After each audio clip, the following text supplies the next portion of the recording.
That man, her own brother, stood on a wooden platform in the middle of Red Hollow Market and shouted that she wasn't worth a penny.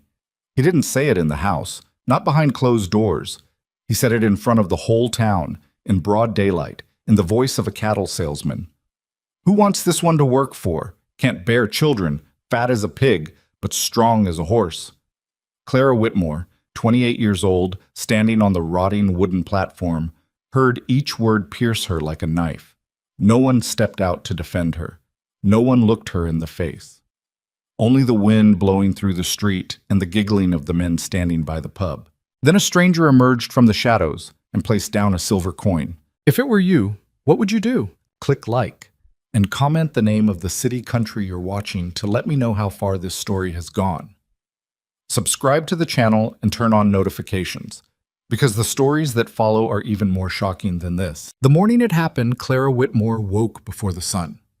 That wasn't unusual. She had been waking before the sun since she was 9 years old, when her mother stopped getting out of bed and someone had to start the fire. Someone had to haul the water. Someone had to make sure her younger brother Harold ate something before school. That someone had always been Clara. By the time she was 12, she had stopped expecting anyone to notice. By the time she was 28, she had stopped expecting much of anything at all. She lay in the narrow cot in the back room of her brother Gerald's house and listened to the sounds of Red Hollow waking up, the clang of the smithy 2 streets over, a dog barking somewhere near the feed store, boots on the boardwalk outside the window. She had been living in that back room for 3 years, ever since their father died and Gerald inherited everything. The house, the land, the money, all of it. And Clara inherited the cot in the expectation that she would be grateful for it. She pulled on her dress in the dark. The fabric strained across her shoulders and hips, and she didn't look at herself in the small mirror nailed to the wall. She had learned not to. Gerald was already awake when she came out. He was sitting at the kitchen table with a cup of coffee he had not made himself, and he was looking at her in a way that made the hair on the back of her neck stand up. Not the usual way he looked at her, with mild contempt.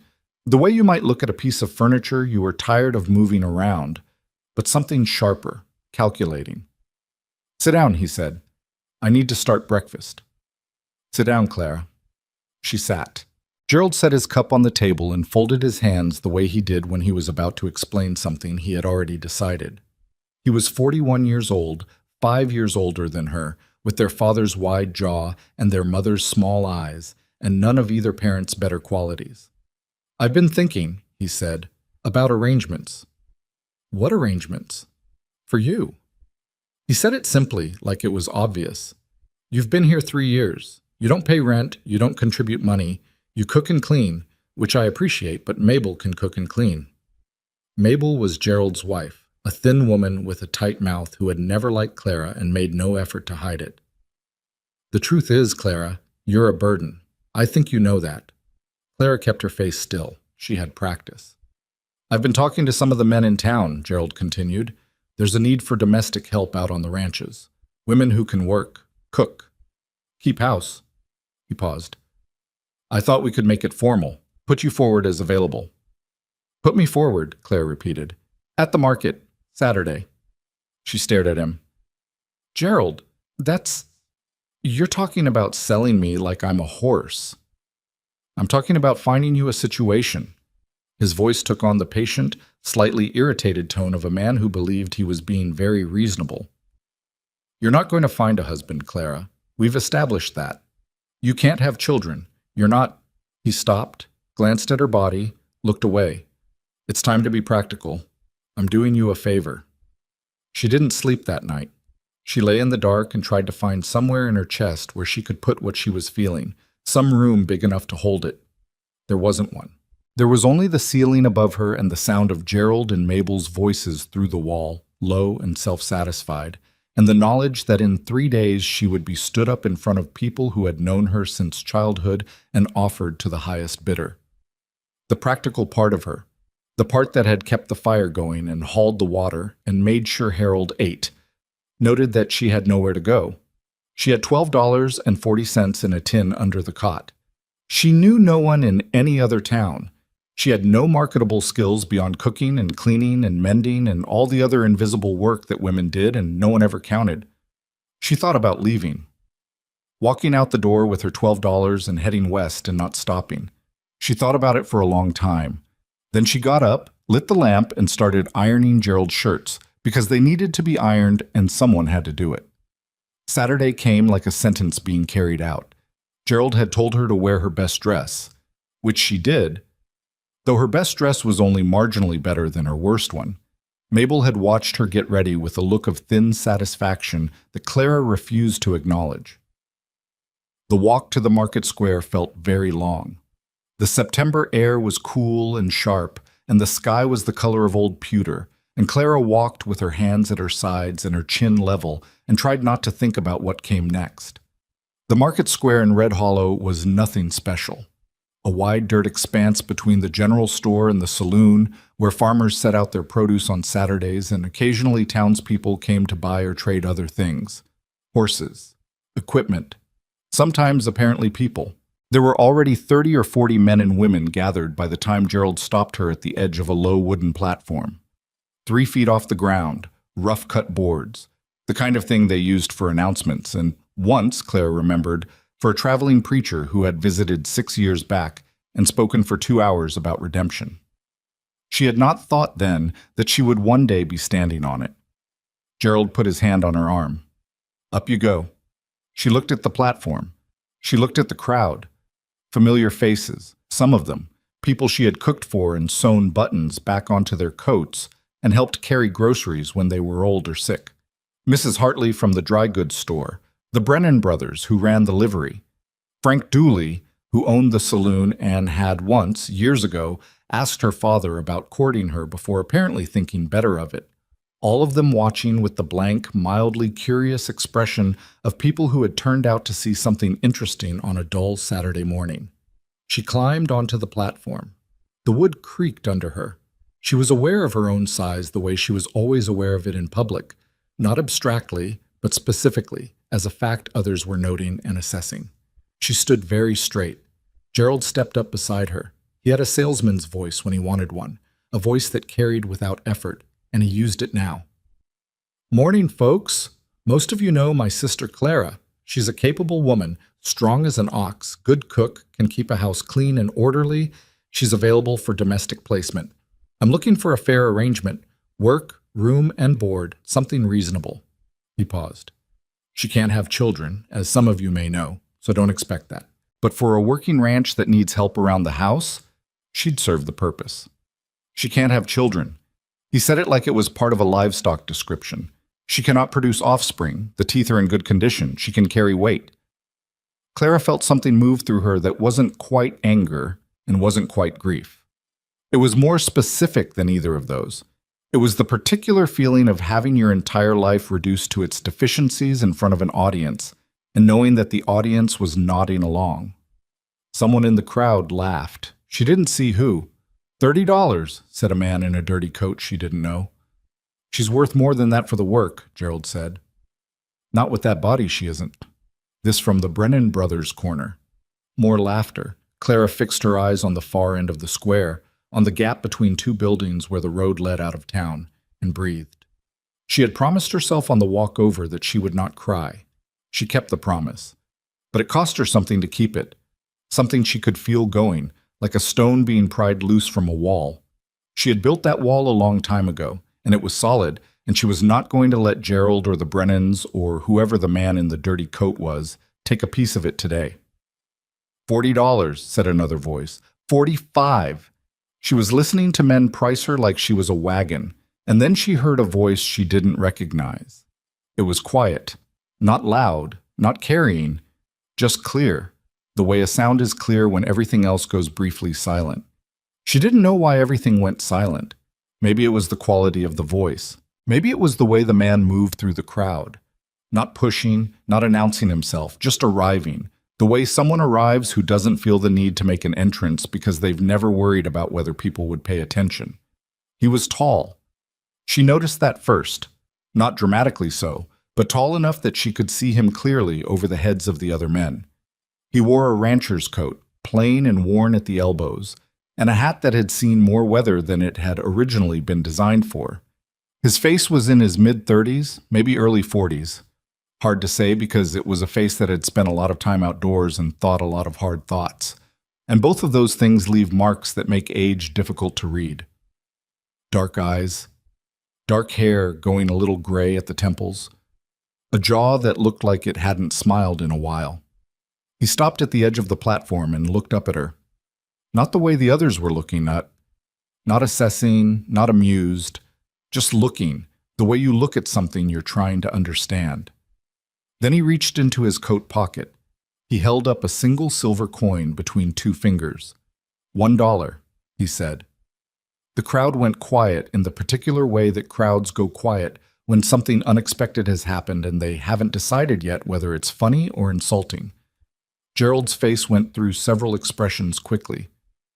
Now, hold on. $1, the man said again, same volume, no louder. Not because that's what she's worth, because I'm not buying anything.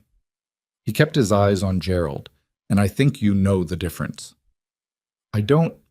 You're selling your sister. The man said it plainly. No heat in it, no performance, just the words laid out in the morning air. In a public square, in front of people who know her. I'd like that on record before we continue. Gerald's face went red. Now, you look here. I'm looking, the man said. I see a woman who can work, who isn't going to be bought by the Brennan brothers or whoever that man is in the dirty coat over there. He flicked a glance at the man who'd offered $30. I'm offering her a job, legitimate work, a room, fair wages. He looked up at Clara then, directly, and his voice shifted just slightly. Not softer exactly, but less addressed to the crowd and more addressed to her. If she wants it. The square was very quiet. Clara looked at him. She was trying to figure out what the catch was, because there was always a catch. And she was not naive about the fact that strange men who intervened at auction platforms were not necessarily doing so out of pure generosity. She had spent 28 years learning to read what people wanted from her, and she was good at it, and right now she could not read him. What she could read was the rest of the square. She could read Mrs. Hartley's expression of fascinated discomfort. She could read the Brennan brothers' amusement curdling slowly toward offense. She could read Gerald's fury, not at the man, she realized, but at her, because she hadn't looked humiliated enough, because she was still standing straight, because she hadn't given them the satisfaction of seeing her fold. She looked at the man with the coin. "What's the work?" she said. Something shifted in his face. Not a smile, not quite, but something. "Ranch," he said. 8 miles east. I've got 5 kids and a house that's falling apart, and I'm better with cattle than I am with either of those things. He paused. My wife died 14 months ago. The square stayed quiet. Even Gerald didn't say anything. I need someone who can hold a household together, the man said. Cook, keep order, help with the children. It's not easy work. I'll be straight about that. You're looking for a housekeeper, Clara said. I'm looking for someone who's not going to run off after a week, he said. Which, given what I just watched, I have a feeling you're not going to. She turned and looked at Gerald one more time. His face was doing something complicated, anger and embarrassment, and underneath both of those, something that looked almost like relief, as though he had been hoping for exactly this outcome and hadn't wanted to admit it. I'll take the $1, Clara said. She climbed down off the platform. She didn't take Gerald's arm, and she didn't wait for his permission, and she did not look at the crowd. She walked to where the man was standing and stopped in front of him. He held out the coin. She took it. Elias Vance, he said. Clara Whitmore. I know, he said. I've been through Red Hollow before. He said it without elaboration, and she didn't ask for any. I've got a wagon out front of the livery. We can go when you're ready. I need to get my things. I'll wait. She went back to Gerald's house. It took 11 minutes to collect everything she owned. The $12.40 in the tin, 2 dresses, a pair of boots, her mother's sewing kit, a photograph of her parents that she kept in the bottom of a cloth bag where Gerald wouldn't see it and make a comment. She did not say goodbye to Mabel. Mabel was standing in the doorway of the kitchen watching her pack, and Clara looked at her once and looked away. At the door, Gerald caught her arm. Clara. She stopped. He's a hard man, Gerald said. Vance. I know the name. It's not going to be easy out there. She looked at his hand on her arm until he removed it. "It hasn't been easy here," she said. She walked out. The wagon was where Vance said it would be. He was checking the horse's harness when she came up, and he didn't make a fuss about her arrival or ask if she was all right or offer any of the sympathetic commentary she had been bracing herself for. He just looked at the bag she was carrying and said, "That all of it?" "Yes." "All right." He helped her up onto the seat, practical, impersonal, the way you'd help someone up who needed help up, and then climbed up on the other side and got the horse moving. Red Hollow fell away behind them. Clara watched it go without ceremony. She was aware of the coin in her palm, still there because she hadn't found a pocket to put it in yet. She closed her fingers around it. She did not feel rescued. She was clear about that with herself. She felt like a woman who had taken a job under uncertain conditions with a man she didn't know, which was a precarious thing, and she was going to need to figure out, fairly quickly, exactly what kind of precarious thing it was. But she was not on that platform anymore. The road out of town was rutted and the morning was cold, and Elias Vance drove in silence, which was fine by her. She had grown up with people who filled silence with things that made her feel worse, and she had learned to appreciate quiet. After a while, she noticed that he drove with one hand, the reins loose, the other arm resting on his knee. Easy, practiced, the posture of someone who'd made this trip 1,000 times. "How old are the children?" she asked. "Oldest is 16, youngest is 5. He paused. "They're not. They haven't had an easy time, since Martha." He said his wife's name simply, not carefully, the way you say a name when you've had a long time to practice saying it in front of other people. "The oldest, Daniel, he's angry. I'll tell you that straight. He's not going to welcome you." "That's fair," Clara said. "It's not about you." "I know." He glanced at her sidelong. "You seem very calm for a woman who just got offered for sale by her own family." "I am calm," Clara said. "I was angry 3 days ago when I found out. I've had time to get through it." She looked at the road. "What's the youngest's name?" "Lily," he said. She's had a hard time since her mother." He stopped, started again. "She's stopped talking for a while. She talks again now, mostly. But she gets sick easily. Worries me." Clara filed that away. A 5-year-old who had stopped talking. A 16-year-old who was angry. 3 other children somewhere in between, with their own wounds. Living in a ranch house with a father who was better with cattle than he was with either of those things. The wagon rolled east. The sky above them was the same old pewter, but with a seam of pale gold opening along the horizon, and the prairie on either side of the road was brown and dry and going on as far as she could see. Clara Whitmore held the silver coin in her closed hand and thought about what came next, not with dread and not with hope exactly.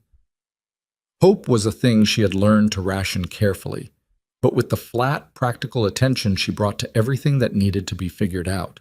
A broken household, 5 children, a man she didn't know. Work that wasn't going to be easy. She had done harder things. She would do this one too. The ranch appeared over a low rise an hour later, and when Clara saw it, she understood immediately what Elias Vance meant when he said the house was falling apart. The main house was large, larger than she'd expected, but the porch railing on the left side had collapsed and been propped up with 2 boards that weren't doing the job, and the roof over the kitchen addition showed a dark stain that meant water damage. And the yard in front of the door was not exactly a yard so much as a place where things had been left and not picked up. A broken wagon wheel, a rusted trough, a child's boot, somehow alone, sitting in the dirt like a question nobody had answered. She looked at all of it and said nothing. Elias brought the wagon to a stop and climbed down and came around to her side. When he offered his hand this time, it was more deliberate than it had been at the livery. Considered, like he'd made a decision. She took it and climbed down.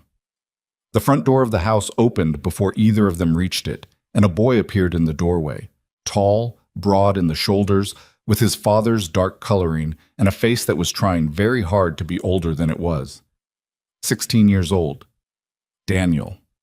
He looked at Clara the way she had been looked at all morning, except that where the crowd in Red Hollow had been casually contemptuous, This boy was specifically furious. He looked at her as though her presence here was a personal affront, as though she had done something to him just by arriving. She had seen that look before. She understood it. "Who's this?" he said. Not a question, an accusation. "This is Clara Whitmore," Elias said. "She'll be helping with the house." "We don't need help." "Daniel Ducate, we don't." The boy's voice cracked, just slightly, on the second word, and she saw his jaw tighten at the betrayal of it. 16 and trying to be a wall. "We've managed fine." She looked at the yard, the broken railing, the single boot in the dirt. "I can see that," she said. It was the wrong thing to say, or maybe the right thing. She wasn't sure yet. Either way, Daniel's eyes snapped to her face, and for a moment they just looked at each other, and she let him look, and she did not flinch. Then he turned and walked back inside, and the door banged shut behind him. Elias was quiet for a moment. "I told you," he said. "You did," Clara said. She picked up her bag and walked to the front door. She put her hand on the handle and looked back at Elias Vance, who was standing beside the wagon with his hat in his hand and an expression she couldn't read, watching her. She pushed the door open and went inside.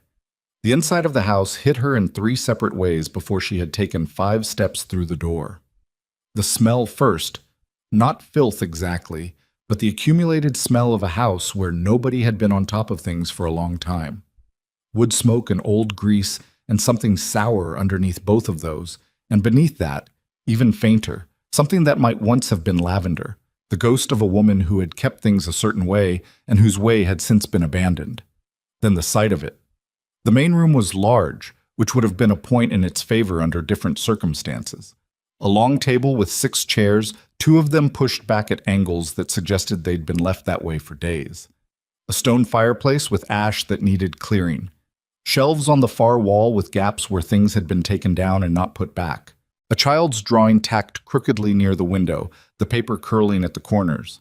A coat hanging from a nail that was pulling out of the wall, so the coat listed to one side like something tired. And then the children. There were 4 of them in the room when Clara came in. Daniel she had already met. The other 3 were arranged around the space with the slightly guilty look of people who had been arguing just before a door opened and had stopped in a hurry. A girl of about 13 with her father's dark eyes and a braid coming undone. A boy of maybe 10 sitting on the floor against the wall, arms crossed. A smaller girl, perhaps 7, standing near the fireplace, watching Clara with an expression of pure open assessment that had no hostility in it. Just the frank curiosity of a child who hadn't yet learned to hide what she was thinking. Daniel had positioned himself near the far wall. He was not looking at Clara. He was looking at his father, who had come in behind her. "Where's Lily?" Elias asked. "Sleeping," the girl with the braid said. "Still?" "She had a bad night." Elias's face tightened just slightly, the way a face does when it hears something it's heard too many times and still isn't used to. He glanced toward the back of the house, then back at Clara, seeming to remember her. "Ruth," he said to the girl with the braid, "this is Miss Whitmore. She'll be staying on." Ruth looked at Clara with a directness that reminded her oddly of Elias himself. Not warm, not cold, measuring. "Staying on as what?" "Helping with the house," Clara said. "And cooking, I understand, and whatever else needs doing." "Lots of things need doing," the boy on the floor said. He said it without looking up, which made it hard to tell if it was an observation or an accusation. "That's Caleb," Elias said. "He's 10. "I can tell you my own age," Caleb said. "Then do it next time." Caleb said nothing. The smaller girl near the fireplace had not moved or looked away from Clara. Up close she had a round face and a missing front tooth, and her dress was buttoned wrong, 2 buttons off from top to bottom, so the whole thing sat crooked. "I'm May," she said, apparently having decided that no one else was going to handle this part. "I'm 7. Our mother died." "Did Papa tell you?" "He told me," Clara said. "I'm sorry." May seemed to accept this. Her name was Martha. We're not supposed to be sad about it anymore, but sometimes we still are. "May," Ruth said, with the pained elder sibling tone of someone who has had to manage this before. "That's all right," Claire said. She was looking at May, but she was aware of Daniel in her peripheral vision, the way you're aware of a storm front. He still wasn't looking at her. He was looking at the floor now, jaw set, arms at his sides, doing the hard work of being furious quietly. Being sad doesn't have a schedule, she told May. You can be sad whenever it comes up. May nodded, serious. I know that. I told Caleb that. He doesn't believe me. I believe you, Caleb said from the floor. I just don't want to talk about it all the time. I don't talk about it all the time. You just told a stranger about it 30 seconds after meeting her. Because she should know. Clara set her bag down against the wall and looked at the room again. The light coming through the windows was thin and showed up every surface that needed attention. The table that needed scrubbing, the floor that needed sweeping, the hearth that needed clearing. She had a professional sense of the scope of it, the same way a doctor takes in a patient's condition before deciding where to start. She decided to start with the hearth. Is there firewood? She asked. Stack out back, Elias said. I'll get some. You don't have to do that right now, he said. You just arrived. The fire's going to need rebuilding if we want anything hot by midday, she said. And from the look of this ash, it's been banking low for a couple days. She glanced at him. I'm not the kind of person who sits down and waits to feel settled before I start working. It doesn't happen that way for me. He looked at her for a moment, then stacks out the back door, past the lean-to. She found the wood stack, and it was in better shape than some things on this ranch. Someone had been keeping it stocked, which meant someone had been working, which meant the place hadn't entirely gone to pieces, just most of the way. She carried in 3 loads before anyone offered to help, and when help came, it wasn't from who she expected.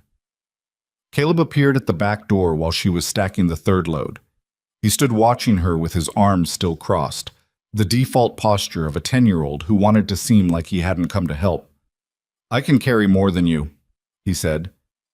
Probably, Clara said. I carry it all the time. Then you know where everything goes. He unfolded his arms, apparently. She didn't see him do it because she wasn't watching him. She'd learned early that children, like skittish horses, cooperated better when you weren't looking directly at them.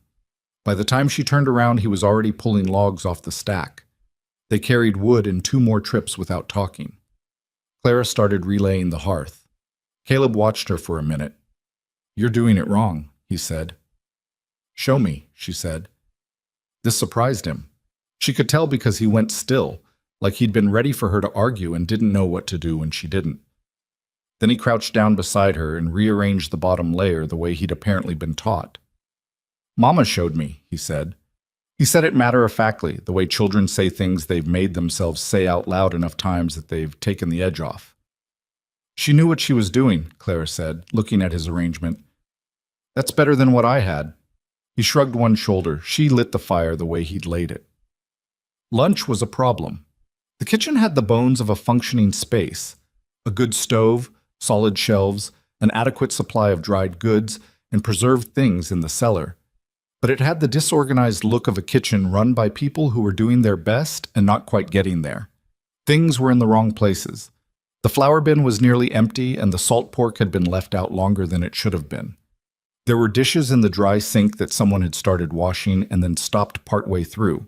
Clara found enough to make a reasonable soup, dried beans that had been pre-soaked, some root vegetables going soft but still serviceable, the salt pork in careful portions. She got it going and then worked on the kitchen while it cooked, not reorganizing everything at once. That would have felt too much like a takeover, too much like she was erasing what had been there before, but straightening and locating things, building a map in her head. Ruth came in while she was working. The girl sat down at the kitchen table and watched Clara with an expression that was trying to be neutral and not entirely succeeding. You know how to cook? Ruth asked. Yes. Mama had a system in here for where things went. I won't move anything until I know what the system was, Clara said. Can you tell me? Ruth blinked. She had clearly not been expecting that either. Dried goods on the left shelf, preserves on the right, pans hung in order of size. Makes sense, Clara said. She went about restoring things to those positions. Your mother thought about efficiency. This is a good layout. Ruth was quiet for a moment. You don't have to be nice about her. Clara glanced at her. I'm not being nice. I mean it. People are usually nice about her because they feel bad for us. I've known too many kitchens that didn't make sense, Clara said. This one does. That's not about feeling bad for anyone. She stirred the soup. How old are you? 13. Then you've been running this kitchen since you were 12. Ruth didn't answer. That was an answer. You've done well, Clara said. The stores are in reasonable shape. The stove's been maintained. Someone's been cooking. I have, Ruth said, and there was a complex thing in her voice, pride and exhaustion and resentment all tangled up together. Papa tried for a while. He's better now, but he's busy with the cattle and the other things, and Daniel thinks he should be doing all of it, so they fight about it. What does Daniel think should happen? Clara asked carefully. Daniel thinks we don't need anyone. Ruth's voice went flat on this, the flatness of someone who has argued about this until they have no more words for it. He thinks we're doing fine. What do you think? The girl looked at her hands on the table. I think I'm tired, she said, and she said it so simply and so plainly that Clara had to look away for a moment, out the window above the sink, at the gray sky and the flat brown prairie beyond the fence. You're 13, Clara said. You shouldn't be the one who's tired. Ruth said nothing, but she stayed at the table. She didn't leave.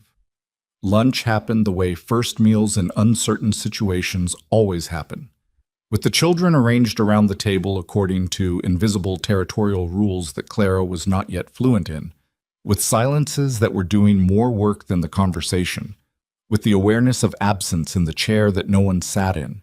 There were 6 chairs and 5 children and 1 adult and 1 chair that nobody used. Clara noted it and said nothing. She sat at the end farthest from it.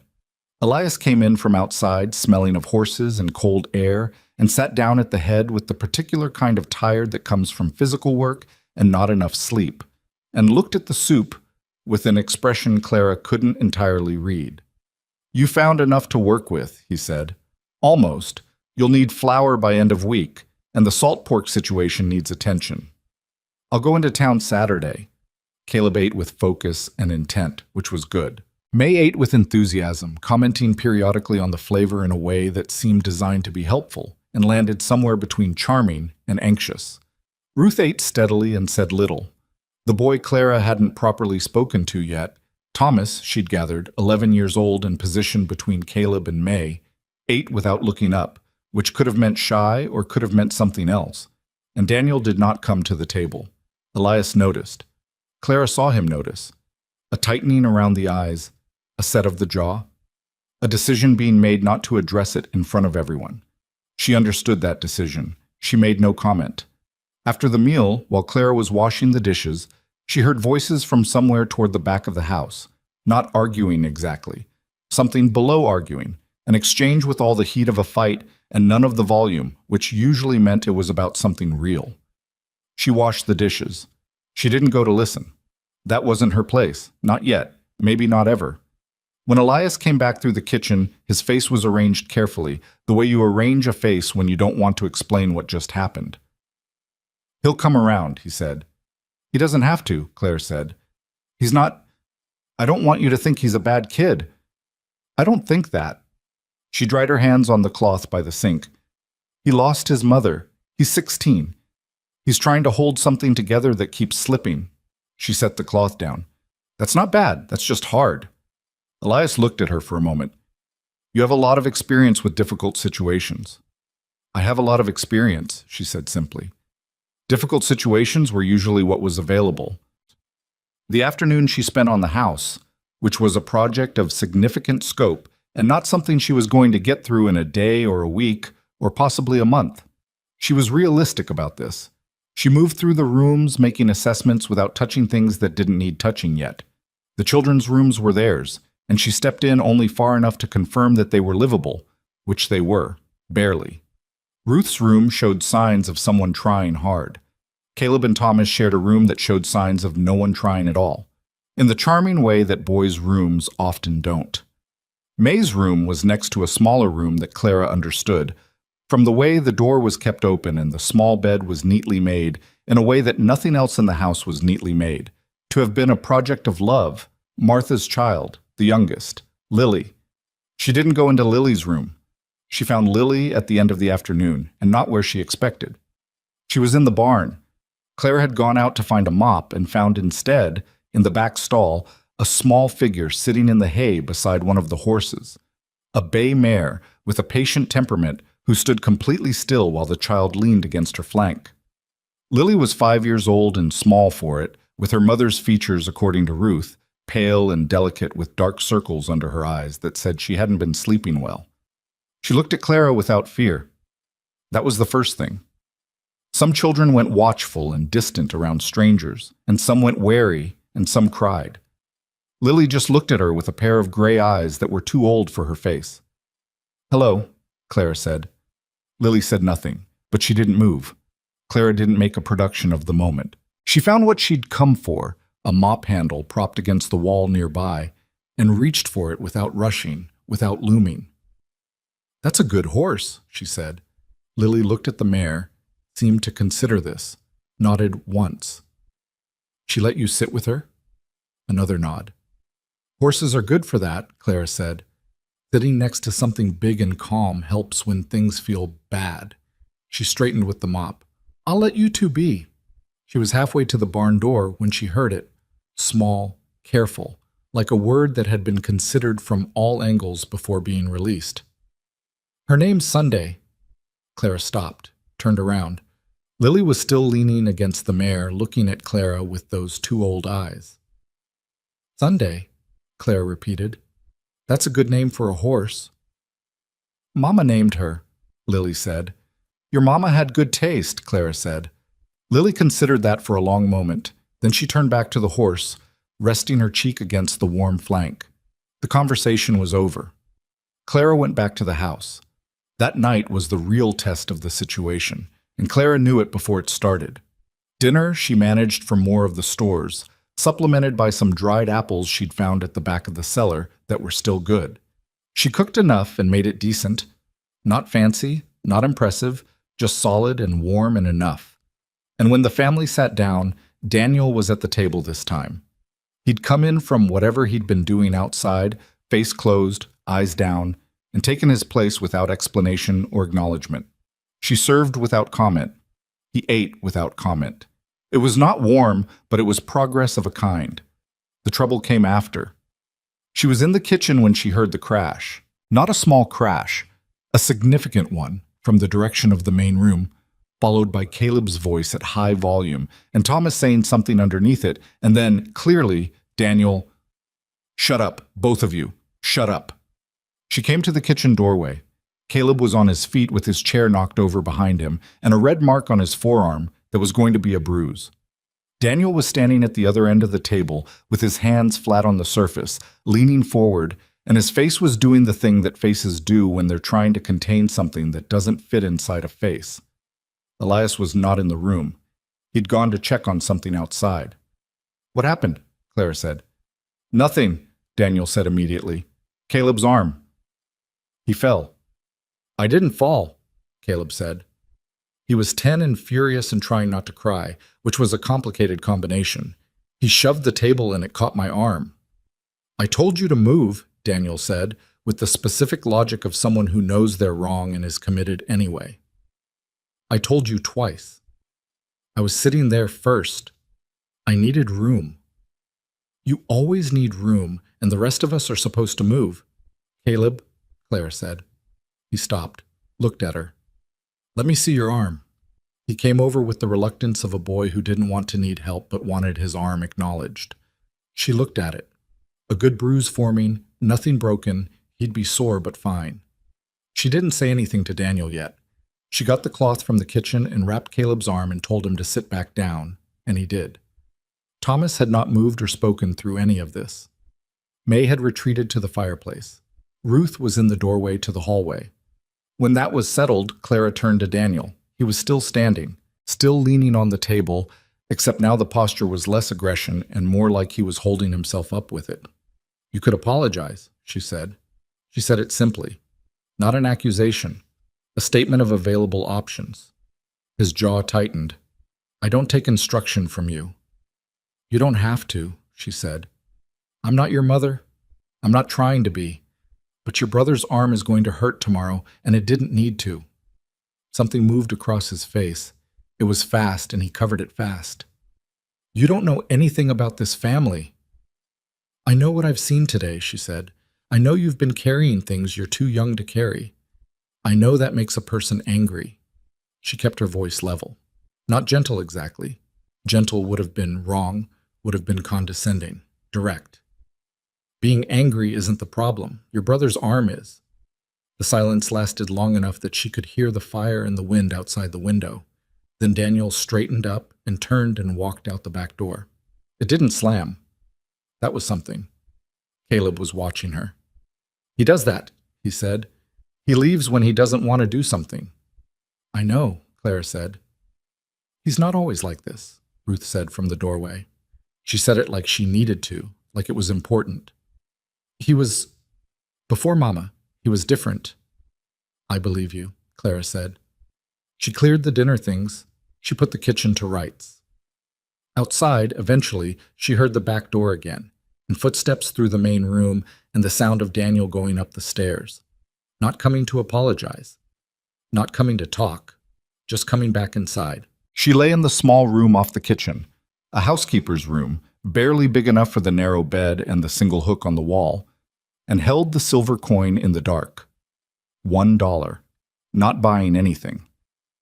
The mattress was thin and the room was cold, and somewhere above her she could hear the house settling, the particular sounds of an old structure moving through the night, and underneath that the small sounds of children in various states of sleeplessness. A cough from one direction. Footsteps, light and careful, probably May. The low murmur of what might have been Thomas talking in his sleep. She thought about the 5 of them, the specific, individual weight of each of them, which she had spent the day absorbing. Ruth, who was tired at 13 and trying not to let it show. Caleb, who had shown her how to build a fire and was still making up his mind about her. Thomas, who had still said almost nothing and whom she hadn't figured out yet.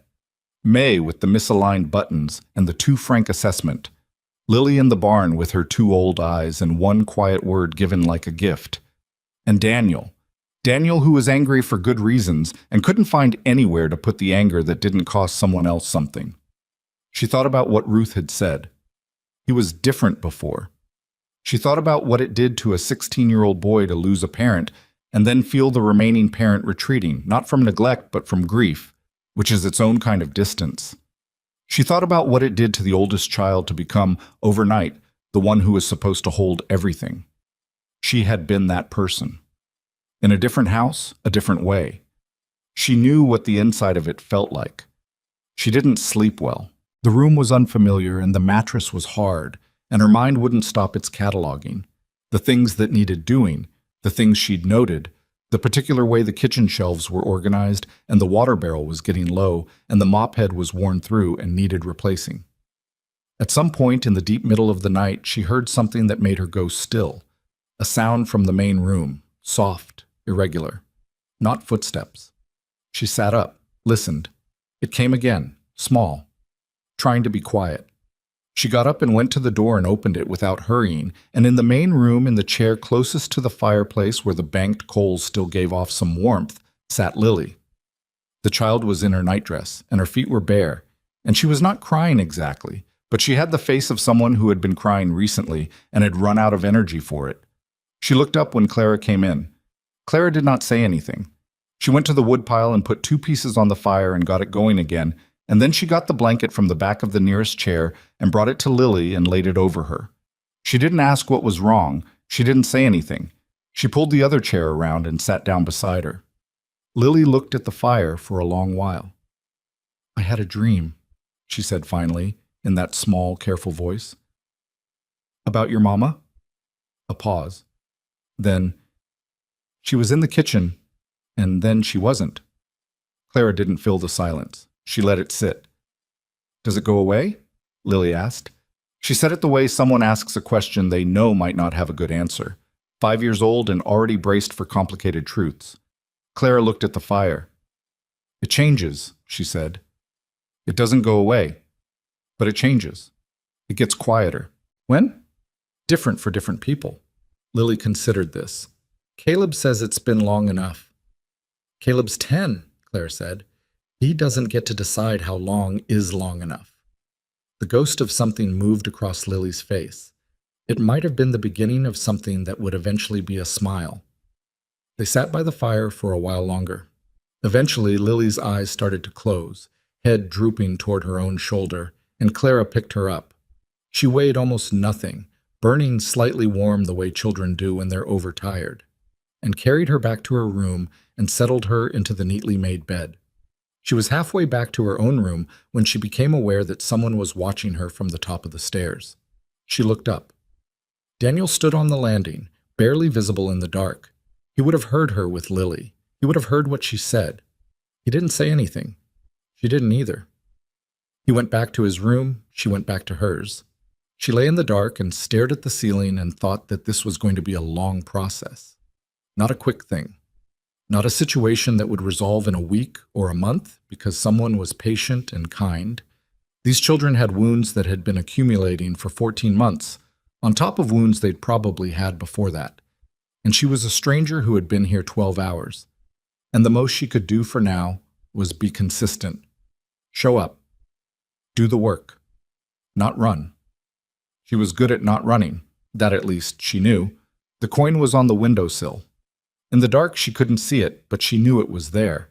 Small and silver and worth exactly $1, and meaning something else entirely to her now than it had when Elias Vance held it up in Red Hollow's market square that morning. She closed her eyes. Outside, the prairie wind pressed against the house, and the house held. 3 weeks in, Clara had established a fragile kind of order, the sort that holds together not because anything has been resolved, but because everyone has agreed without saying so to behave as though it has. The kitchen ran on Martha's system now, fully restored, and meals happened at regular times, which mattered more than anyone acknowledged. Regular meals meant regular gathering, and regular gathering meant the family sat in the same room at the same time every day, which was not nothing. It was, in fact, the scaffolding on which everything else was slowly being built. Caleb had started talking to her with something approaching comfort, though he was careful not to make it obvious. Thomas had spoken to her 3 times at length, once about a horse with a bad shoe, once about a school lesson he didn't understand, once, unexpectedly, about his mother's habit of humming while she cooked, and whether that was a thing all mothers did or just theirs. May had appointed herself Clara's shadow for approximately 4 hours of every day, and had to be gently redirected when she followed her into the barn. Ruth remained watchful. She was doing less now, less cooking, less managing, less running of the household. And this should have been a relief, but Clara suspected it wasn't entirely, because Ruth had built her identity around being the one who kept things going, and Clara's arrival had quietly dismantled the job. She tried to give the girl other things. She asked her opinion on meals and listened to it. She taught her 2 things she didn't know: how to properly set a bone broth to clear, and how to repair a seam so it didn't show. Ruth received these lessons with the careful pride of someone who wasn't sure whether being taught was an insult or a gift. Lily came to the fireside less often now at night, but she still did sometimes, and on those nights Clara sat with her without making it a thing, just 2 people by the fire, until the child's eyes went heavy. And Daniel. Daniel was the remaining problem, the one that hadn't shifted. And Clara was watching it carefully because she had seen enough of the boy by now to understand that his anger was not going to come undone through patience alone. Patience was necessary, but not sufficient. He needed something to happen. She didn't know yet what that something was. She was thinking about this on a Wednesday morning in the 4th week when Elias came in from outside with his coat still on and his face doing the careful arrangement thing. "Lily's worse," he said. Clara had heard Lily coughing in the night. She had noted it with the part of her mind that was always half listening, the same part that had kept the fire going and made sure her brother ate. "How much worse?" "Won't get up. Fever." She dried her hands and went. Lily was in her bed with the quilt pulled up and her face the color of old candle wax. The dark circles under her eyes were darker. Her breathing had a quality to it. Not labored, not yet, but effortful. Each inhale with a slight catch at the end that shouldn't have been there. Clara put her hand on the child's forehead. Hot.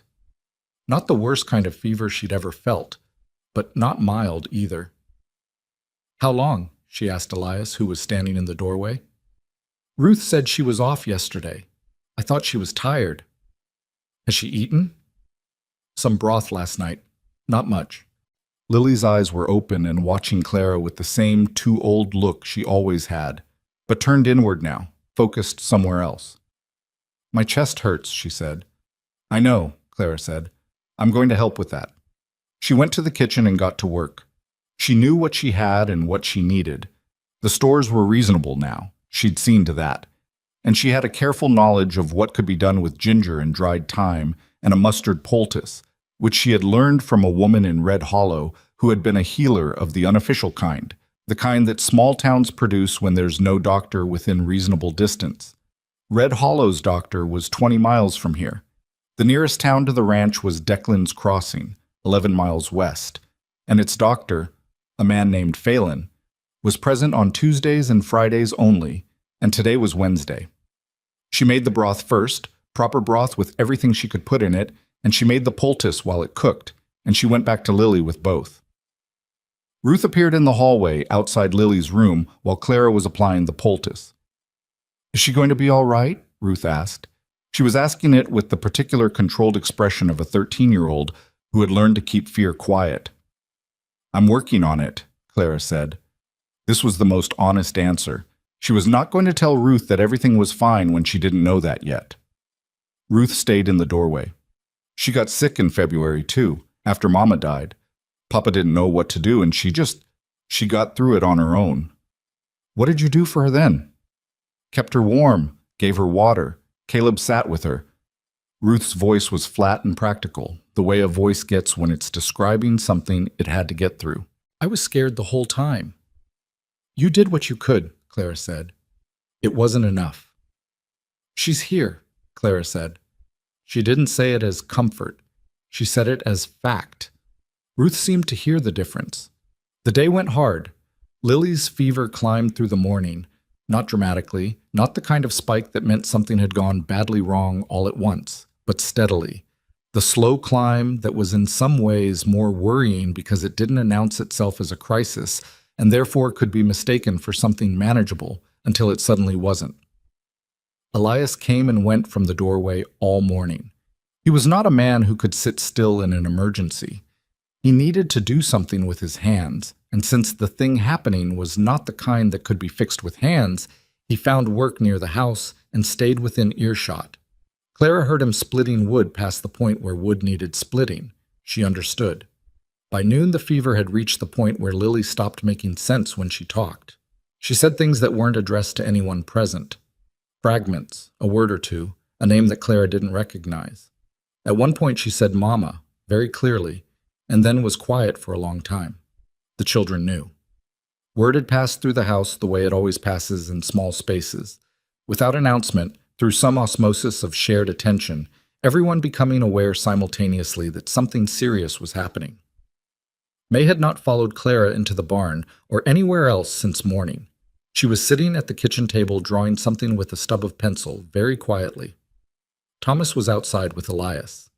Ruth was alternating between the kitchen and the hallway outside Lily's room. Daniel was nowhere visible. Clara worked through the afternoon with the focused practicality of someone who has nothing left to do but the next right thing. She refreshed the poultice at intervals and changed the wet cloths on Lily's forehead and kept the fire in the room exactly right, warm enough but not close, and got small amounts of liquid into the child when she could, a spoonful at a time, which Lily sometimes accepted and sometimes turned her face from. The fever peaked mid-afternoon.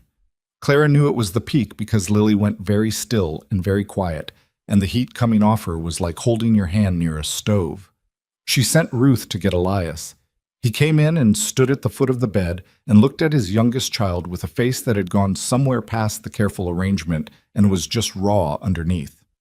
He had a big man's particular helplessness in this moment, the helplessness of someone whose physical capability, which had always been adequate for the problems life presented, was simply not applicable here. Tell me what to do, he said. Sit with her, Claire said. Hold her hand if she'll let you. Talk to her. She can hear you even when she doesn't respond. What are you going to do? Keep working. He sat down on the edge of the bed and took Lily's small hand in both of his. Clara noticed the size of the contrast. His hands enormous and rough, hers barely visible between them. She went back to the kitchen for more hot water. She was at the stove when she heard someone come into the kitchen behind her, and she turned around expecting Ruth, and it was Daniel. He looked like he'd been outside. His coat was on, his face wind-chapped. He stood just inside the door and looked at her with an expression she hadn't seen on him before. Something had gone out of it. The wall was still there, but it had shifted, loosened, the way a wall does when the ground underneath it moves. "How bad is it?" he said. "The fever's at its height," Claire said. She kept her voice even. "She needs to get through this part." "What happens if she doesn't?" She looked at him. He was asking because he needed to know, not because he was asking her to confirm his worst fear. This was a boy who had learned that it was better to know than not to know, which was a thing you learned by having the worst happen once already. "I'm not going to let that happen if I can stop it," Clara said. "But you can't promise." "No," she said. "I can't." He stood there. She turned back to the stove. "What can I do?" he said. She stopped. He said it again, flatter, like he was angry at himself for having to say it. "What can I do? I need something to do." She thought for one moment. "There's a plant," she said. "Grows near the creek bed east of the property. Low gray-green leaves, smells like camphor if you crush them. Your mother might have known it. It's used for chest congestion." His eyes changed. "She grew some. In the kitchen garden. There might still be some there." "Show me where." They went together, the two of them out the back door and across the yard to the small fenced kitchen garden that had gone largely untended since Martha died. It had not been entirely abandoned. Someone had kept the gate latched and the worst of the weeds out, and Clara suspected that someone was Ruth without the recognition she deserved for it. Daniel crouched at the far corner of the garden and pushed aside some dead growth, and underneath it, protected by the taller brown stalks, were 4 or 5 low plants still holding on, their gray-green color muted by the cold but present. "That them?" Clara asked. He crushed a leaf between his fingers and held it up. The smell was immediate, sharp, medicinal, unmistakable. "Yes," she said. He harvested them carefully, more carefully than she would have expected from a 16-year-old boy in a hurry. When she looked at his face, she saw why. He was doing it the way someone showed him to do it, and the someone who showed him was present in the doing. They went back inside. She showed him how to prepare it, how to steep the leaves in the hot water, how to make a steam preparation that Lily could breathe. He worked beside her at the stove without speaking. His hands were steady. She noted that. "Your mother taught you the garden," Clara said. It wasn't a question. "She taught me a lot of things," he said. She nodded and let that be. The steam preparation went to Lily's room. Elias was still there, still holding the child's hand, and Lily was still in the high flat part of the fever. Clara set up the steam and positioned it carefully, and Elias watched her with his whole careful attention. "Where did you learn this?" he said. "Woman named Dot McCready, Red Hollow. She was the closest thing that town had to a doctor for 30 years. Clara adjusted the bowl. "She didn't like me much, but she taught anyone who wanted to know." "Why didn't she like you?" Clara almost smiled. "She said I was the kind of stubborn that was either going to save lives or ruin them, and she hadn't decided which." Elias looked at her for a moment. "Which was it?" "Ask me at the end of tonight," she said. The hours after that were the long kind. The hours that move differently than regular hours, slower in some ways and faster in others, where time becomes less about the clock and more about the small changes in front of you that you're watching for. A shift in breathing, a change in color, a temperature moving in one direction or the other. Clara did not leave the room. She was aware that she had been awake since before dawn and that her back ached from the narrow bed and the day's work. She was aware of being hungry, which she addressed once by eating something she brought back from the kitchen and didn't really taste. She was aware that outside the window, the sky had gone dark and that the house had gone quiet with the particular quiet of sleeping children. She sat beside Lily's bed and did the work, refreshed the cloths, managed the steam, kept the fire right, talked occasionally to the child even when the child wasn't responsive in any visible way. She told Lily about the kitchen garden. She told her about the plant and how her mother had grown it there on purpose, which meant her mother had known about it, which meant her mother had prepared for things like this, which meant she had been exactly the kind of woman who thought ahead and took care. She didn't know if Lily could hear her. She said it anyway. At some point past midnight, Elias fell asleep in the chair at the foot of the bed. She let him. He needed it, and she didn't, or at least the need wasn't going to win tonight. She was alone with Lily and the fire and the sound of the house when she felt it change. It was subtle. The small body in the bed seemed to exhale something that it had been holding. The shallow, effortful breathing evened out, incrementally, not dramatically. Not the sudden easing that happens in stories, but the small, quiet shift of a fever beginning, very slowly, to release its grip. Clara put her hand on Lily's forehead, still warm, but less. She sat back. She had not let herself feel the fear while it was happening. That was not how she functioned. The fear was there, but she had put it somewhere useful, turned it into attention and action. Now, in the quiet, it came back to her in the form of exhaustion so complete that she had to close her eyes for a moment and just breathe. The fire crackled. Outside, wind moved through the dark. Lily's chest rose and fell with less effort than it had in 12 hours. "There you go," Clara said softly. "There you go." She didn't sleep. Not all the way. She drifted in and out of something adjacent to sleep, upright in the chair, coming alert at every small sound until the sounds resolved into normal sounds. The house, the fire, the breathing of a sick child moving toward recovery. When Elias woke at some point before dawn, he looked at Clara first, before he looked at Lily, which told her something about the night from his perspective. She said, "Temperature's coming down." He looked at Lily. He put his hand on her forehead the way Clara had. His face did something that Clara looked away from because it was private. "She's cooler," he said. "Yes." He sat with it for a moment. "You've been here all night." "Yes." "Clara, I wasn't going to leave her," she said simply. There was nothing complicated about it in her mind. You didn't leave a sick child alone through a bad night. That was not a thing she was capable of. He didn't say anything else. She understood that there wasn't anything to say. Dawn came gray and cold, the way October dawns come on the prairie, and with it the sounds of the house stirring. Ruth first. She always woke early, another thing she'd taken from her mother's habits. Then Caleb and Thomas. Voices from upstairs, the thump of boots. Then May, appearing in the doorway of Lily's room, with her hair loose and her eyes wide. "Is she better?" May said. No preamble. Straight to the point, which was May's particular quality. "Getting there," Clara said. May came into the room and stood beside the bed and looked at her little sister with an expression that was trying to be normal and wasn't. Then she reached out and took Lily's hand, the one that wasn't being held by Elias, and held it. Lily opened her eyes. They were clearer than they'd been in 18 hours. "You're here," Lily said to May. Her voice was rough and thin. "I've been here the whole time," May said. "I was right outside." "I know," Lily said. "I could hear you drawing." May blinked. "I was in the kitchen." "I could still hear you."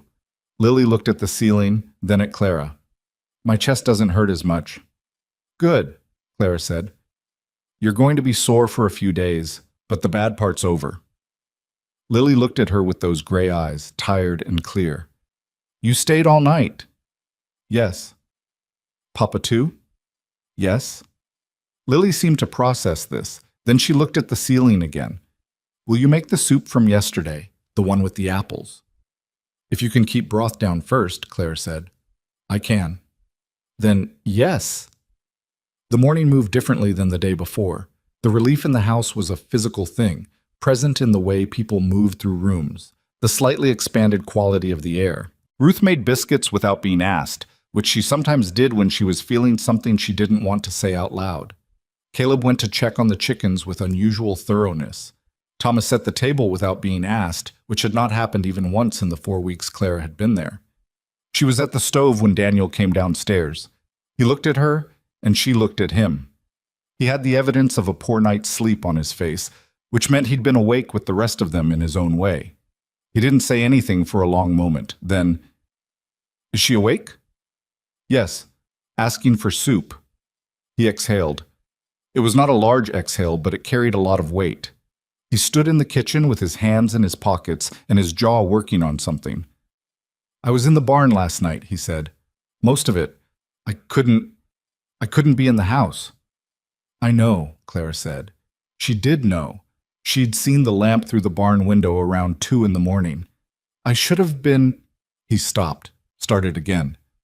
"I'm the oldest. I should have been helping." You were the one who found the plants, she said. He looked at her. That's not the same as, you found the plants your mother grew, you knew them on sight. You harvested them the way she showed you. She kept her voice even. That's not nothing, Daniel. That's what we needed. His face worked on itself. I'm not saying sorry to you. I'm not asking you to. I'm saying... He stopped, shook his head. I don't know what I'm saying. You stayed, Clara said, in the barn, on the property. You got up and came to the kitchen and you asked what you could do. She turned back to the stove. That's enough. That's where you start. He stood there for another moment. Then he went down the hall to Lily's room, and she heard his voice, low and uncertain and young, more young than he usually let himself sound, saying something she couldn't make out. She didn't try to make it out. She kept cooking. Elias came into the kitchen while she was managing the broth and stood with his coffee and said nothing for a while. This had become a thing between them. The morning standing together in the kitchen, him with coffee, her with whatever work was at hand, a shared quiet that was companionable without being anything more. She had come to rely on it more than she expected to. Phelan comes tomorrow, he said. Phelan was the doctor.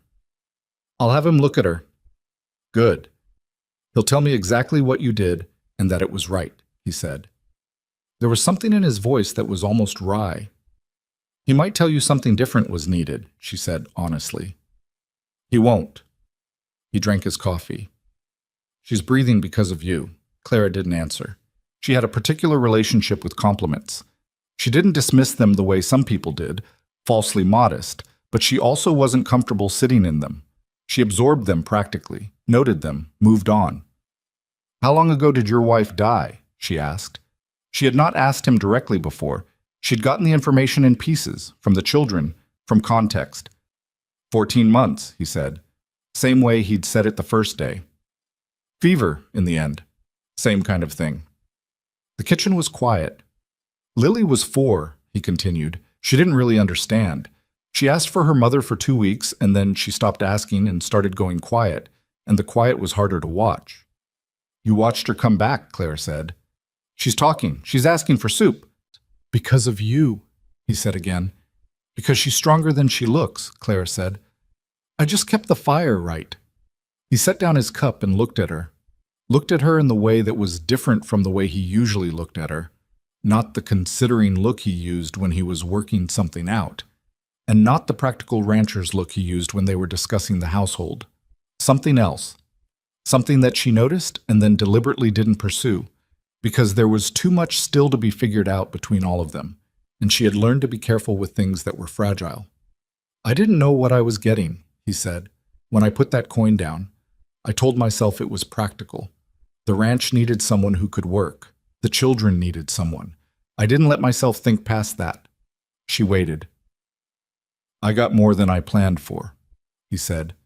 She picked up the spoon and stirred the broth. Don't make it sentimental, she said. The work's not done.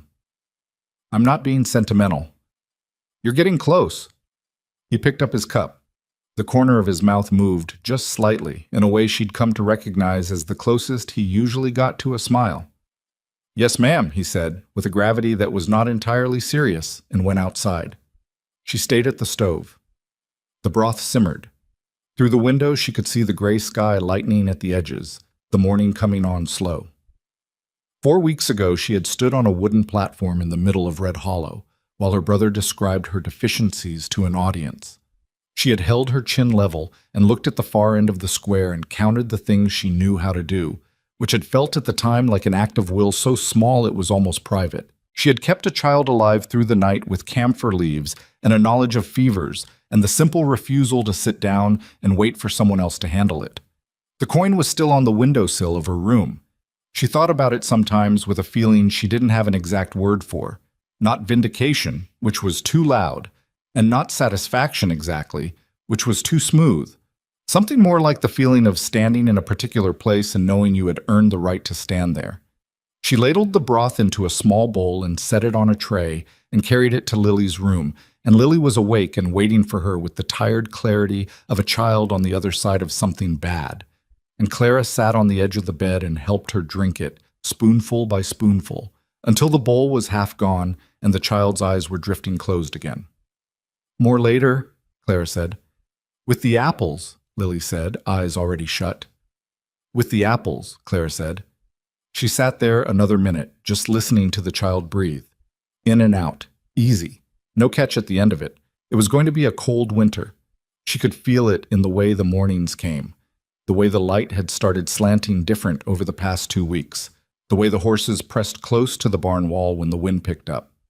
There was a lot of work ahead: firewood, stores, the roof over the kitchen extension that still needed proper repair, the children who were still in various stages of the kind of healing that didn't show on the outside. Daniel was in Lily's room when she left. He'd pulled the chair to the bedside and was sitting in it with his elbows on his knees, watching his sister sleep, and he looked in that moment not like the wall he'd been working to become, but like what he actually was: a 16-year-old boy who had almost lost the last piece of something he couldn't afford to lose. He didn't look up when Clara left. She went back to the kitchen and started the day. Lily recovered slowly, the way children recover from things that have genuinely frightened them. Not all at once, not in a straight line, but in increments, with setbacks that weren't setbacks so much as the body insisting on its own pace. By the end of the first week, she was sitting up. By the end of the second, she was back in the barn with Sunday, leaning against the mare's flank with the blanket Clara had started sending with her because the barn was cold, and Lily ran thin. Dr. Phelan had come on the Friday after the fever broke, examined Lily with the unhurried competence of a man who had been practicing medicine in frontier conditions for 20 years, and told Elias that whoever had managed the fever had known what they were doing. He said it while looking at Clara with the particular expression of a man who had expected to be called in to manage a tragedy and was somewhat inconvenienced by the absence of one.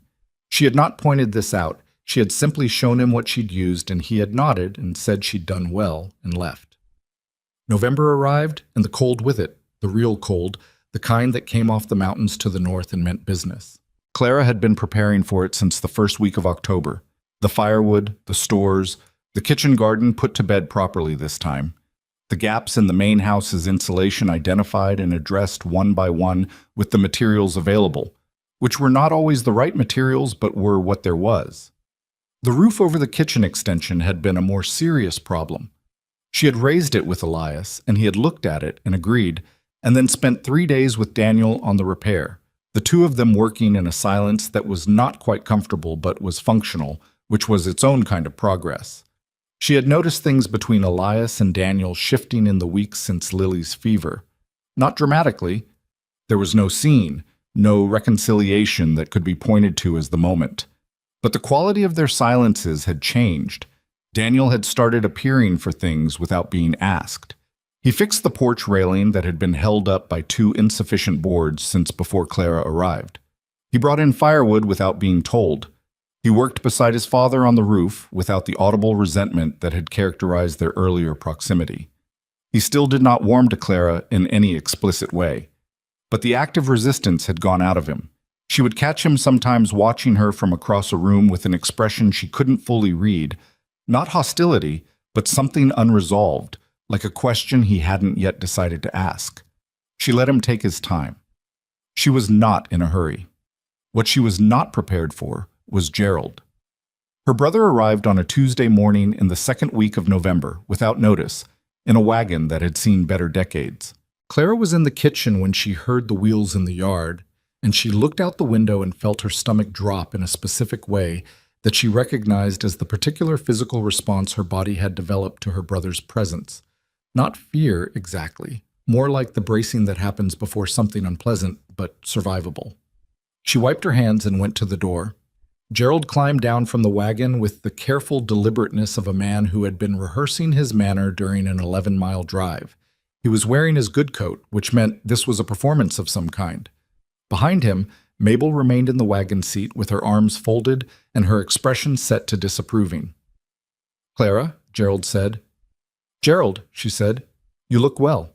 He said it with the slight surprise of someone who had not expected this. "I am well." He looked at the house behind her, the yard, the evidence of work done and order restored. She watched him take it in. "Appears you've settled in." Yes. I came to see how you were getting on. He said it with a reasonableness that she did not trust. Gerald's reasonableness was always the surface of something else. I'm getting on fine. Good, good. He had his hat in his hands and was working the brim in a way that meant he was getting to something. The thing is, Clara, there's been some talk in Red Hollow. About what? About the situation here.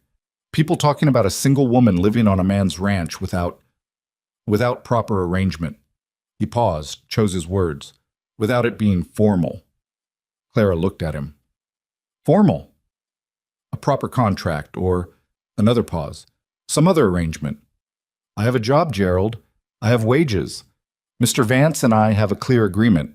But that's not what people mean, and you know it. His voice dropped, became the voice of a man being frank because he cared, which she had never once believed. People are talking about your reputation, which, given what happened at the market, what happened at the market was your doing, she said. He winced. I was trying to help. You were trying to get rid of me. Clara, what do you want, Gerald? She was done with the preamble. She had always been faster to the point than he was, which had always irritated him. He took a breath. I want to know what your intentions are, long term, because if this is just temporary work, you should think about coming back to Red Hollow. I've spoken to a woman there who runs a boarding house. No. Clara, listen. I'm not going back to Red Hollow. She kept her voice even. I'm not going back to your house. I'm not going to a boarding house. She looked at him steadily. I'm staying here. He had the grace to look slightly cornered, which was as close to shame as Gerald got. It's not proper. You stood me on a platform and sold me to the highest bidder, she said. Don't talk to me about proper. Mabel made a sound from the wagon. Clara did not look at her. Gerald put his hat back on with the air of a man who had not gotten what he came for and was recalibrating. Vance is a hard man, he said. It was the same thing he'd said the day she left, almost word for word. He's had trouble with people before. There's talk about him too. What kind of talk? Just talk. Vague enough to mean nothing specific, which meant it was meant to plant unease rather than convey information. Clara recognized the tactic. I just want you to be careful. She looked at him for a long moment. Her brother, who was 10 years older and had inherited everything and had stood in a market square and described her body like it was livestock. Thank you for coming out, she said. I'm fine. You can go. His jaw tightened. I'm still your family. Yes, she said. You are. She went back inside. She did not watch him leave, but she heard the wagon turn in the yard and the wheels on the road back toward Red Hollow, and she stood in the kitchen and breathed for a moment with her hands flat on the work table. She became aware that she was not alone. Ruth was in the doorway to the hall, clearly having heard some portion of the conversation. The girl had the careful stillness of someone deciding whether to acknowledge what she'd witnessed. Was that your brother? Ruth asked. Yes. What did he want? Clara moved to the stove. To make sure I knew I could leave. Ruth was quiet for a moment.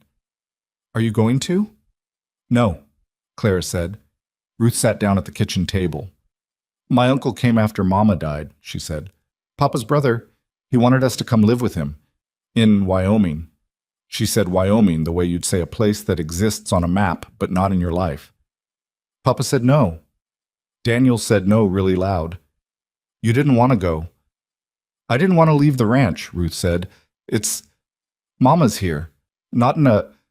She fumbled for a moment. The garden is hers. The kitchen is hers. The way the house smells is hers. If we'd gone to Wyoming, all of that would just be gone. Clara nodded. She understood this completely. Your mother made a home, she said. That doesn't disappear. Some of it was disappearing, Ruth said quietly. Before you came. Things were going, not bad, just fading, like nobody had enough energy to keep them up. She looked at the shelf of preserves on the right wall. Martha's system, fully restored. It's better now. Clara said nothing, but she felt the words settle in her chest somewhere, and she kept them there.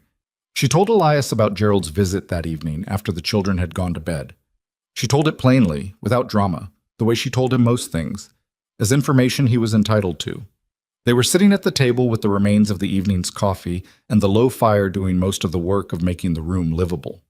He listened without interrupting, which was one of the things she'd come to appreciate about him. He was not a man who talked over what he was hearing in order to prepare his response. When she finished, he said, "What was the other thing? The talk about me?" She looked at him. "He didn't specify. It was meant to unsettle me." "Did it?" "A little," she said honestly. "Not because I believed him, because I don't know what he's referring to, and I don't like not knowing." Elias was quiet for a moment. He turned his cup on the table. "There was a land dispute," he said, 2 years back. Man named Holt Deering. He claimed a portion of the east pasture was his by an arrangement he'd made with the previous owner before I bought the property." He paused. "He was wrong. I had the deed, but he's a man who makes friends in town, and I'm a man who doesn't, and the story that went around was not the accurate one." "What was the story that went around?" "That I'd run him off land that was partly his." His voice was flat. "Deering's a drinker and a talker. He's been telling that story for 2 years in every saloon between here and Red Hollow." "And the truth?" "The truth is in the county records. The east pasture is mine. Has been since I bought this property 11 years ago." He looked at the fire.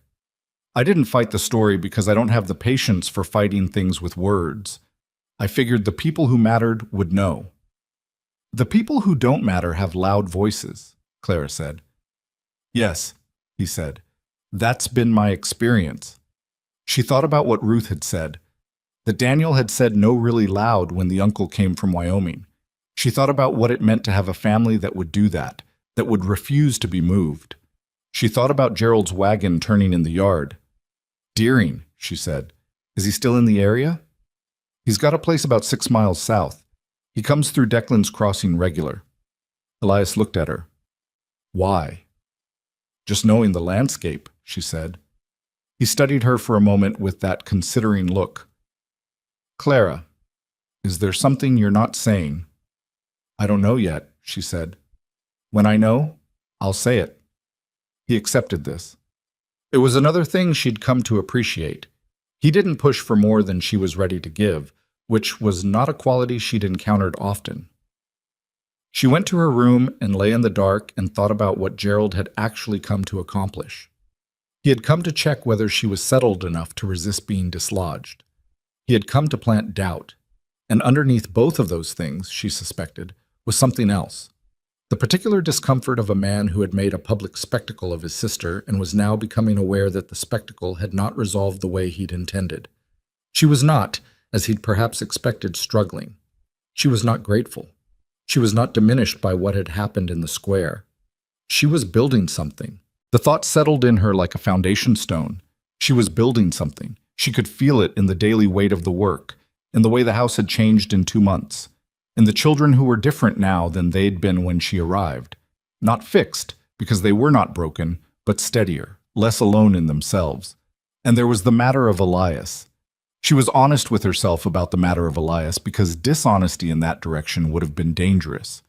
She was aware of him in ways that went beyond the practical, had been for a while now. The morning coffees, the evenings at the table, the way he listened, the way he'd looked at her the morning after Lily's fever, with something in his face that he'd chosen not to name and she'd chosen not to pursue. She was not naive about what it would mean to let that become something.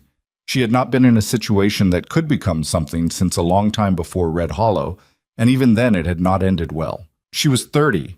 No, she was aware she was not young by the standards of the territory, that she had what her family called deficiencies and what she called circumstances, and that a man with 5 children and a ranch and a complicated grief was not an uncomplicated prospect. But she was also a woman lying awake in the dark thinking about the way a man had looked at her, and she was honest enough to name it. She put it away for now. There was too much else that needed tending. The trouble with Holt Deering arrived not as she'd expected, not as a confrontation, not as something loud, but sideways, the way real trouble usually came. It came through Thomas. Thomas was 11, and the quietest of the Vance children, the one Clara had taken longest to read. He processed things slowly and thoroughly, like a millstone. Whatever went in came out ground fine, but it took time. He had started talking to her more in the weeks since Lily's illness. The way children sometimes opened up after a shared crisis, And she had learned to listen to him the way you listen to someone who said important things infrequently and without announcement. He came to her on a Saturday in late November while she was mending in the kitchen. "There were men looking at the east fence yesterday," he said. She kept her eyes on the mending. "What men?" "I don't know them. One of them was older, red-faced, had a horse with a brand I didn't recognize." "Where were you?" "Near the creek. I was checking the traps." He paused. "They didn't see me. They were looking at the fence posts and talking, and one of them wrote something down." Clara set down the mending. "Did they come onto the property?" "They were on the other side of the fence, but they were measuring, I think, with a rope." She looked at him. He was watching her with the careful attention of a child who has brought information to an adult and is waiting to see if the adult understands its significance. "You did right to tell me," she said. "Don't mention it to your brothers and sisters yet. Tell your father tonight, at supper, the same way you told me. Just the facts, what you saw." "Is something wrong?" Thomas asked. "I don't know yet," she said. "But your father should know." Thomas nodded. He was not a child who needed things softened. He received information the way he gave it, straight. She thought about it all afternoon. Deering, the east pasture, a man with a rope measuring along a fence line. Gerald's visit and his mention of talk in Red Hollow, talk about Elias, vague and planted. She did not know what was being arranged, but she knew the shape of the thing. She had grown up watching Gerald manage situations. The patient accumulation of small pressures, the stories told in the right ears, the preparation of ground before the real move. She recognized the approach even when she couldn't see the specific plan. At supper, Thomas told Elias what he'd seen, carefully and completely. And Elias's face went through several things quickly and then settled into a stillness that was not calm. After the children had gone up, Elias sat at the table for a long time. "He's been quiet for a year," he said. "Deering, I thought he'd let it go." "Men like that don't let things go," Clara said. "They wait." He looked at her. "What are you thinking?" "I'm thinking someone should go to the county records office in Fallow Creek and get a copy of your deed." She said it as a statement of practical necessity, not a suggestion. "Before anyone else has reason to look at those records." "I know what my deed says." "I know you do, but a copy in your hand is different from a document in an office." She folded her hands on the table. "And I'm thinking you should talk to someone in Declan's Crossing, a lawyer, if there is one, or whoever handles legal disputes." "There's a man named Albright," Elias said slowly. "He handles land matters. Go see him." He was quiet for a moment. "This is going to cost money." "Yes," she said. "Not going to see him might cost more." He looked at her across the table, the same direct look he'd given her various times across these 2 months, the look that was trying to figure her out and making incremental progress. "Why are you doing this?" "Which part?" "Any of it. Gerald came here and tried to take you back to Red Hollow, which would have been easier." "Gerald didn't try to take me anywhere," she said. "Gerald tried to make me want to go. There's a difference." "Why do you stay?" He said it plainly, not manipulatively, not fishing for something, genuinely asking. She thought about how to answer that honestly. "Because the work is real," she said. "Because the children are real. Because—" She paused, chose carefully. "Because, for the first time in a very long time, I'm somewhere that needs what I actually have. Not what someone wishes I had instead." He was looking at her. She kept her eyes on the table. "Red Hollow didn't need you," he said. "Red Hollow needed me to be smaller and quieter and able to produce children, and they were not interested in substitutes." She said it without bitterness. It was simply true. "This ranch needed someone who could hold things together. That's something I know how to do." "You do," he said, simply, like a fact. She made herself look at him then. He was not looking away. In the low firelight, his face had the particular quality of a face that has stopped managing its expression for a moment, and what was underneath was something she had to make herself not respond to directly. "Go see Albright," she said. A corner of his mouth moved. "Yes, ma'am." He went to Declan's Crossing the following Monday. He came back in the late afternoon with a copy of the deed, which he laid on the kitchen table and which was exactly what he'd said it was. The east pasture, clearly within the boundaries of the Vance property, purchased 11 years prior with full documentation. He also came back with information. Deering had filed a preliminary claim with the county office in Fallow Creek 3 weeks ago. It was not a lawsuit, not yet, more of a formal expression of intent, the kind of thing that cost a small fee and established a paper trail. Albright had told Elias this was a tactic, that Deering was testing the water, seeing whether Elias would respond or whether he could be pressured into a settlement to make the nuisance stop. "He wants money," Elias said. He said it with the flat anger of a man who had worked for everything he had. "Or he wants people to think the claim has merit," Clara said, "which does the same work. Albright says I have a strong position." "You have the right position," she said, "which isn't always the same thing as a strong one, depending on who's doing the judging." He looked at her. "You have a lot of experience with the wrong people judging." "Some," she said. Daniel was in the kitchen doorway. She hadn't heard him come in. He was looking at the deed on the table with an expression that had gone hard around the edges in a way that reminded her of Elias. "Deering," he said. Not a question. "Yes," Elias said.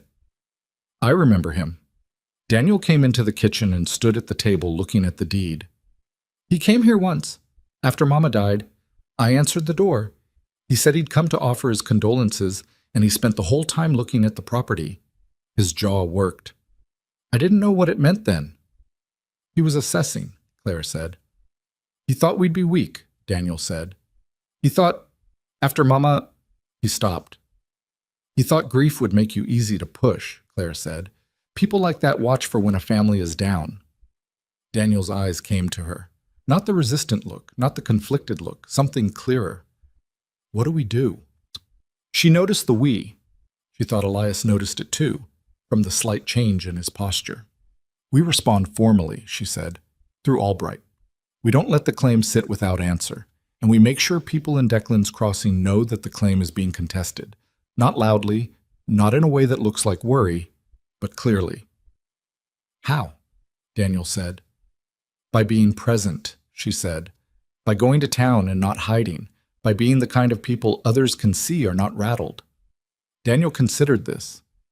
"You think he's been talking to people in town?" "I think men like Deering don't file claims in county offices without having prepared the ground," she said. "Your father has a reputation for keeping to himself. That's been used against him in the story Deering tells. The remedy is showing people a different story." Elias said, "You're talking about going to Red Hollow." She had not been talking about that, but she looked at him and understood why he'd said it. Red Hollow was not just the place Gerald lived. It was the county seat.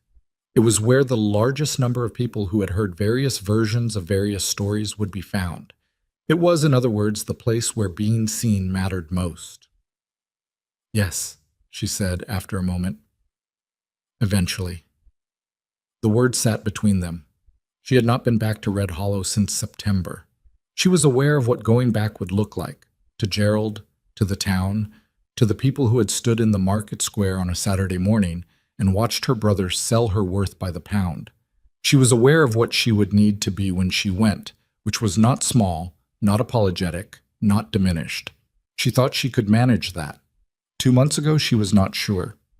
Now she thought she could. "Not yet," she said. "First, Albright needs to respond to Deering's claim. First, we get through December, which is going to be hard enough without adding that particular trip." She looked at Elias.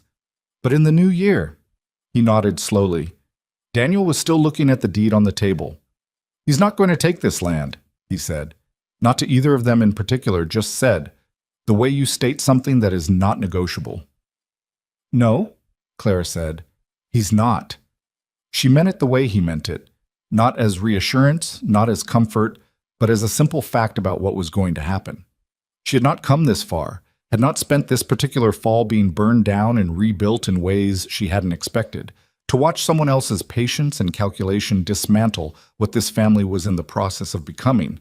The silver coin was still on the windowsill of her room. $1. Not buying anything. She thought sometimes about what Elias had said that day in the market square, in front of everyone, with the particular quietness that had made the crowd go still. He wasn't buying a servant. He was giving a forgotten woman a chance to prove her worth. She thought she had been proving it every day since, in the specific currency of this place and these people, a broth made right, a fever managed, a kitchen restored, a deed on a table, A 16-year-old boy saying we without noticing that he'd said it. She was not going to let Holt Deering or Gerald or Red Hollow or any of the stories being told in saloons between here and the county seat take that. She cleared the deed off the table and folded it and handed it to Elias. "Put that somewhere safe," she said, "and get some sleep. There's work tomorrow." He took the deed. He looked at her for one moment more, the look that said something he hadn't found words for yet. Then he went. December was the hardest month, and not because of Deering. December was hard because winter on the prairie did not negotiate. It arrived with the particular indifference of something that had been coming for a long time and had no interest in whether you were ready. The temperature dropped fast in the first week and kept dropping, and the wind off the northern mountains had a quality to it that was less weather and more argument, persistent, personal, as though it had specifically identified this ranch and these people and intended to test them. Clara had prepared as well as she could. The stores were solid. The firewood was stacked high on both sides of the house. The gaps in the walls she'd found in October had been addressed, and the kitchen roof extension held. But preparation and reality were two different conversations, and the reality of a frontier winter with 5 children, one recovering from a serious illness, and a land dispute sitting like an undetonated thing in the background.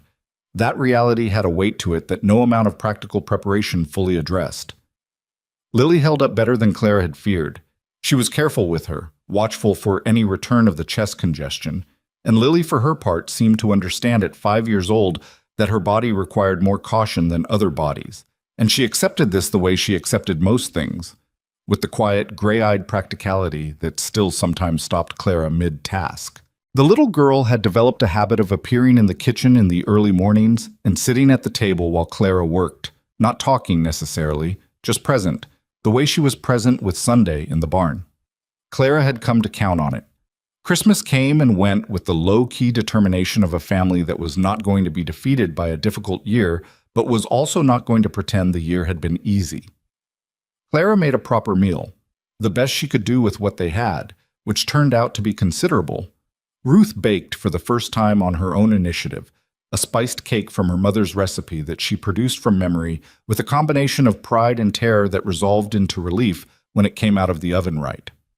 Caleb carved something for Lily from a piece of scrap wood that was identifiably a horse if you knew what you were looking at. Thomas gave May a length of ribbon he'd traded for at the Declan's Crossing General Store on the last supply run, which was so uncharacteristically thoughtful that May cried, which mortified him. Daniel gave Clara a pair of work gloves. Good ones, heavy leather, well-made, the kind that cost something. He handed them to her without ceremony, without preamble, while she was in the kitchen on Christmas morning, and said only, "Your hands were cracked last week. That's not good when you're working." She looked at the gloves. She looked at him. "Thank you, Daniel," she said. He shrugged one shoulder and left. But at dinner he sat beside her, which he had not done before. And when she asked him to pass the salt, he did it without the careful blankness that had characterized their early exchanges. Just passed the salt.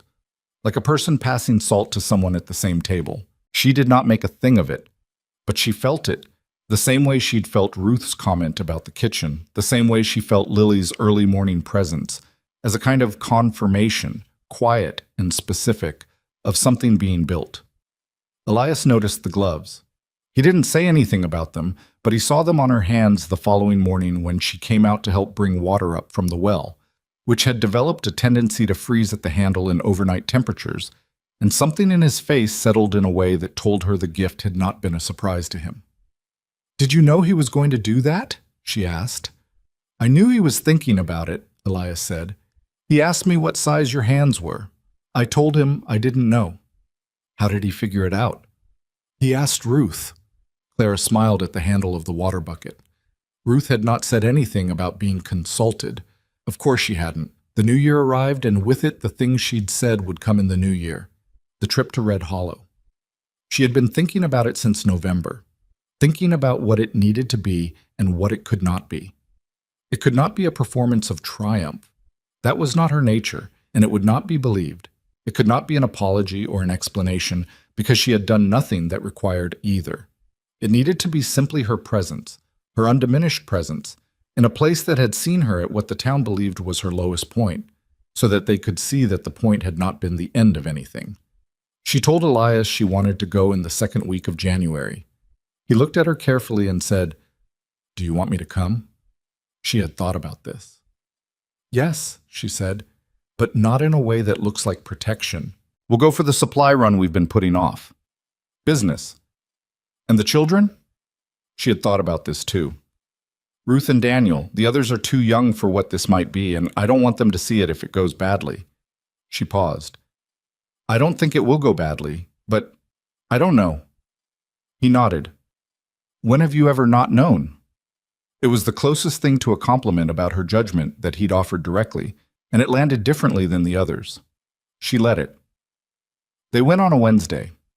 Clara, Elias, Ruth, and Daniel in the wagon with the supply list and the deed copy, which Elias had brought without her asking, folded in his inside coat pocket.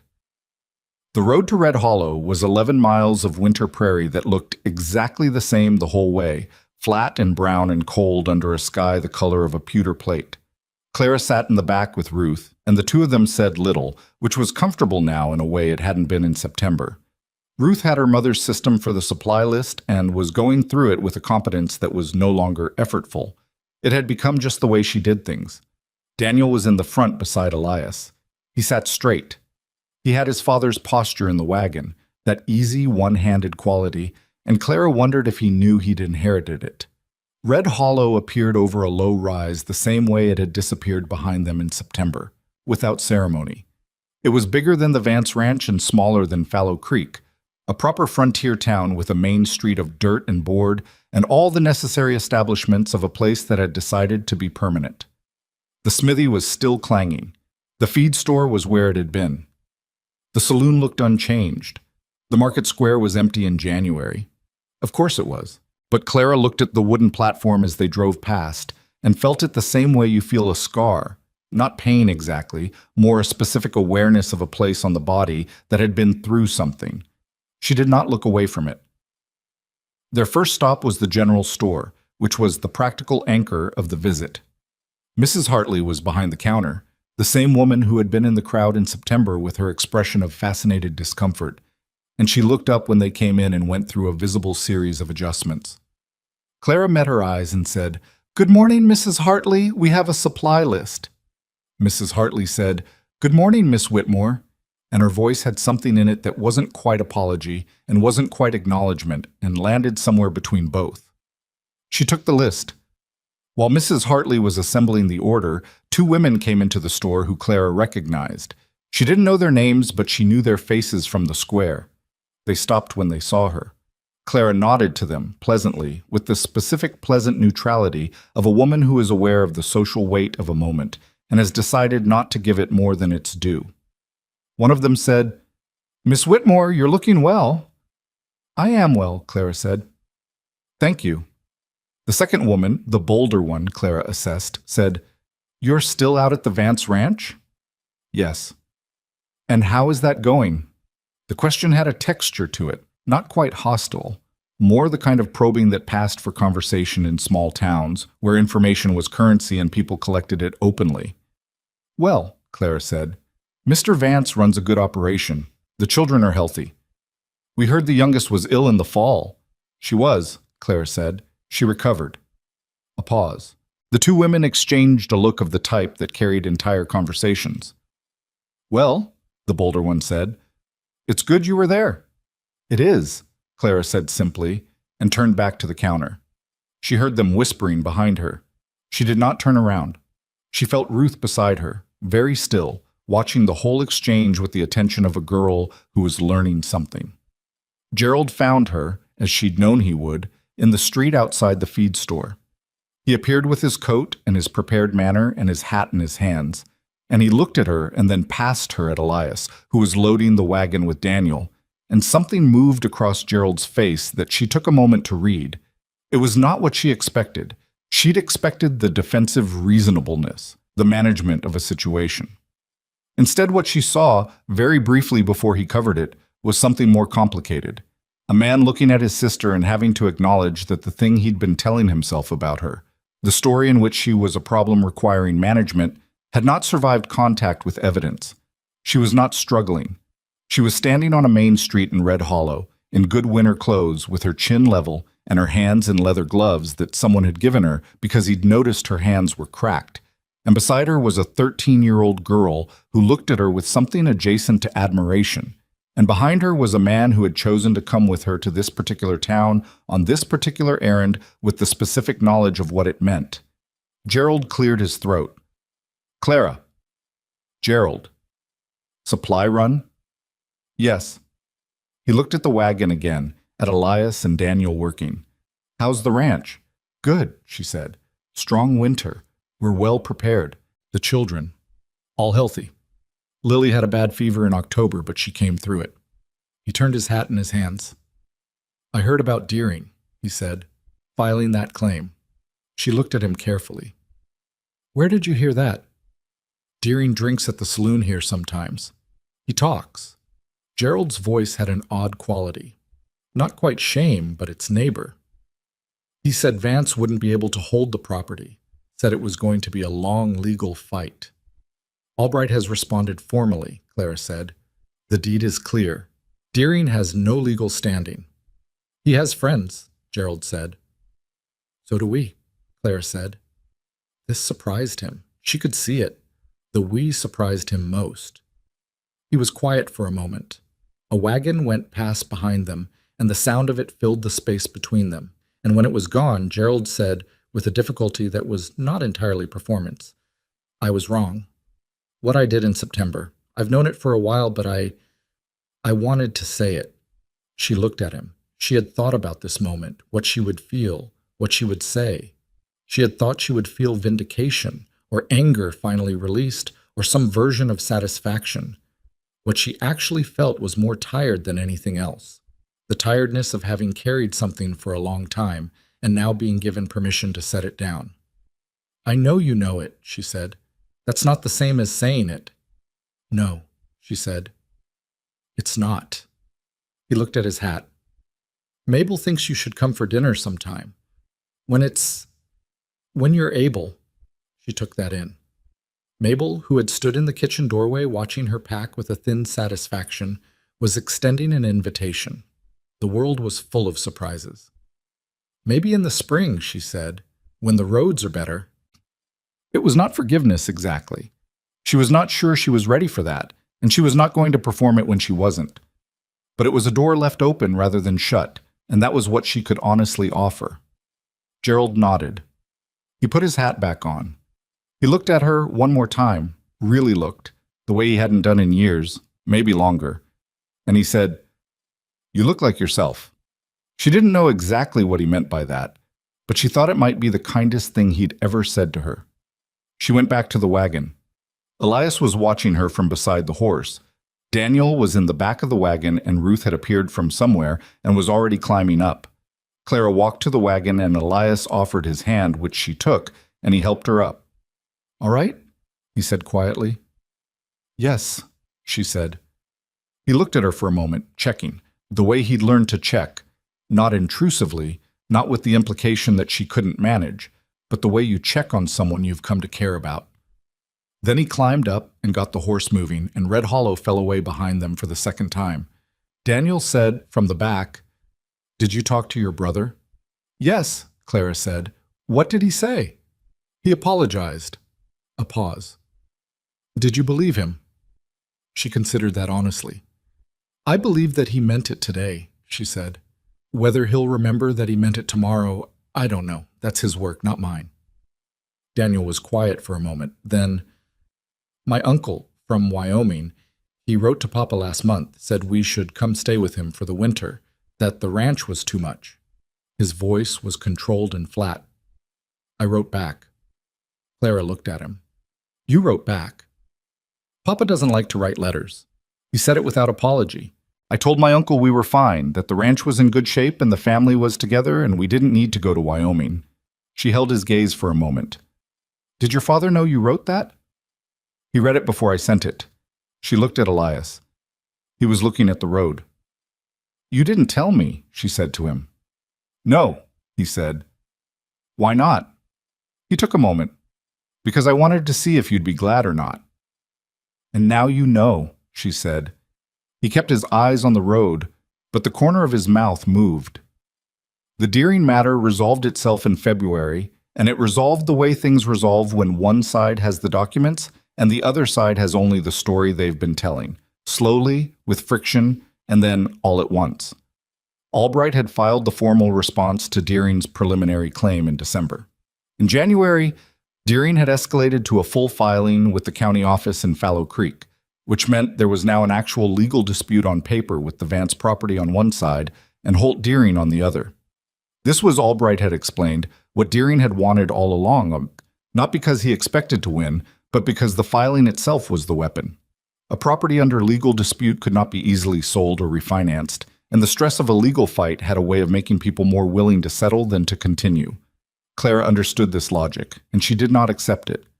She had spent 2 evenings in late January writing letters.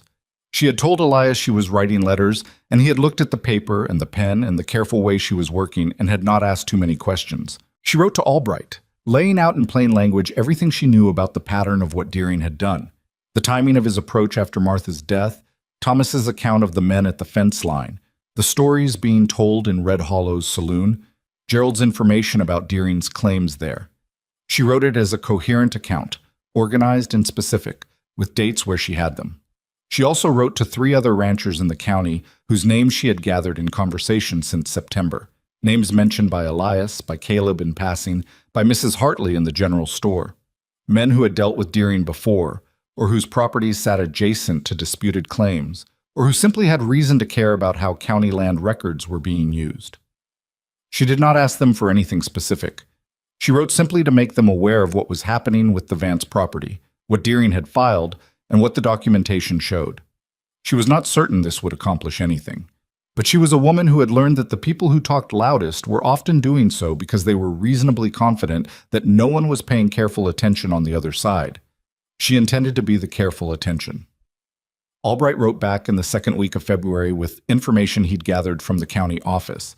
2 of the 3 ranchers she'd contacted had also written to Albright independently. One of them, a man named Cord Hessler, whose south pasture had been the subject of a similar Deering approach 4 years prior, had provided Albright with documentation from his own case that demonstrated a pattern. Deering had done this before. The county office in Fallow Creek, presented with this pattern documentation alongside the clear Vance deed, declined to proceed with Deering's claim. It was not dramatic. There was no courtroom scene, no public confrontation.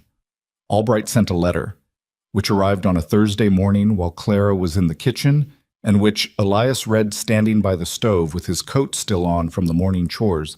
He read it twice. Then he set it on the table. "It's done," he said. Clara dried her hands and came to read it herself. It said what he said it said. Deering's claim had been dismissed. The east pasture was, unambiguously and on record, the property of Elias Vance. She set the letter down.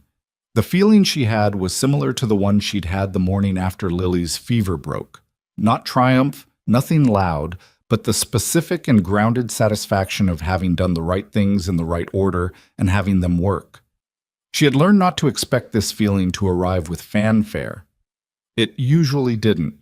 It usually came quietly, like the temperature dropping in a sick child's forehead under your hand. "Your letters did this," Elias said. "Albright did this," she said, "and Hessler's documentation, and the county office seeing what the pattern was." The letters started the chain. She looked at him. "I wasn't going to let him take this land." Elias looked at her across the kitchen table, across the letter and the evidence of a February morning's work, and she saw in his face the particular thing she had been seeing more and more clearly since November, the thing she had been careful with because careful was how she survived. The look that meant she had become, somewhere in these 5 months, not just necessary, but something more particular than that, something he'd stopped pretending he didn't feel. She was not surprised when he came around the table. She was not surprised when he took her hand. She had been aware of it coming the way you are aware of a change in weather. Not the exact moment, but the direction. "Clara," he said. "Elias," she said. And because neither of them was young, and neither of them had arrived at this without history, and because the kitchen was warm and the land dispute was over, and somewhere in the barn, Sunday was standing patiently while Lily leaned against her flank, and because the practical facts of the situation were what they were, she said nothing else for a moment, and neither did he, and that was enough. He asked her to marry him in March. He did it badly.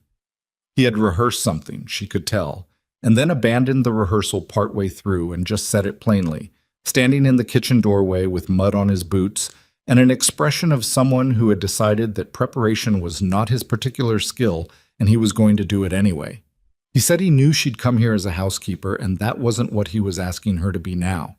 He said he knew he was not simple, that the ranch was not simple, that the children were not simple, and that he wasn't going to pretend any of it was otherwise.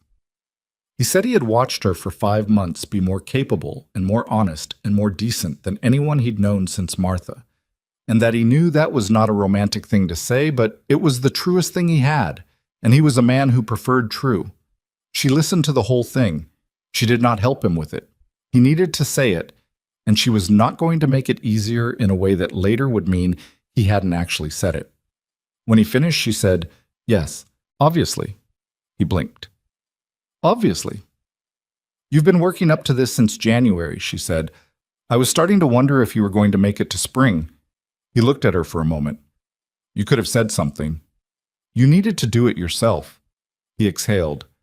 Then he laughed. Actually laughed. Not the near smile she'd come to know, but a real laugh, short and surprised and genuine, the kind you can't manage when you're performing anything. She had not heard him laugh before. She hadn't known it was there. The children's reactions were distributed across the full range of possible human responses, which was exactly what she would have expected. May cried immediately, and then said she was happy, and then cried more, which was May. Lily said, "Does that mean you're staying?" And when Clara said yes, Lily nodded once with the decisive satisfaction of a 5-year-old who had already figured this out and was glad the adults had caught up. Caleb said, "So you're going to be our mother," in a voice that was trying very hard to be neutral about this and was not succeeding in either direction. Clara said, "I'm going to be Clara. I've been Clara for 5 months, and I'll keep being Clara. You've got a mother. She built this kitchen and grew that garden and taught your brother how to harvest camphor plants, and she's in every part of this ranch. I'm not replacing anything." Caleb looked at her for a long moment. Then he said, "All right," and went back to what he was doing, which was, for Caleb, an expression of significant acceptance. Thomas said nothing immediately. He came to her 2 days later while she was mending, and sat down and was quiet for a while, and then said, "I'm glad you stayed. At Christmas, when I first thought about it, I'm glad you were here." "I'm glad too," she said. "I think Mama would have liked you," he said, with the careful thoughtfulness of a boy who had spent a long time considering this. She liked practical people. She didn't have patience for people who weren't straight. "That's a good description of your mother," Clara said. "Ruth told me you said that. About the kitchen." He looked at the shelf of preserves on the right wall. "That it made sense." "It does," Clara said. He nodded, satisfied, and left. Ruth came to her on a different evening, late, when the others were in bed. She sat at the kitchen table in a way that was reminiscent of their very first conversation weeks ago, and she said without preamble, "I need to tell you something." Clara set down her work. "I was angry at first," Ruth said, "when you came. I know you probably knew that. I suspected. Not angry at you exactly, just I'd been doing it, taking care of things, and then you came and you did it better and—" She stopped. "It felt like being told you hadn't been enough," Claire said. Ruth looked at her. "Yes. You were enough," Claire said. "What you did for this family in the year before I came, that kept them together. I came into something that had already been held together. It was just fraying at the edges." Ruth was quiet. "I didn't know if you knew that." "I knew it from the first week," Claire said. "I knew it from the way the stores were organized. Someone had been careful. That was you."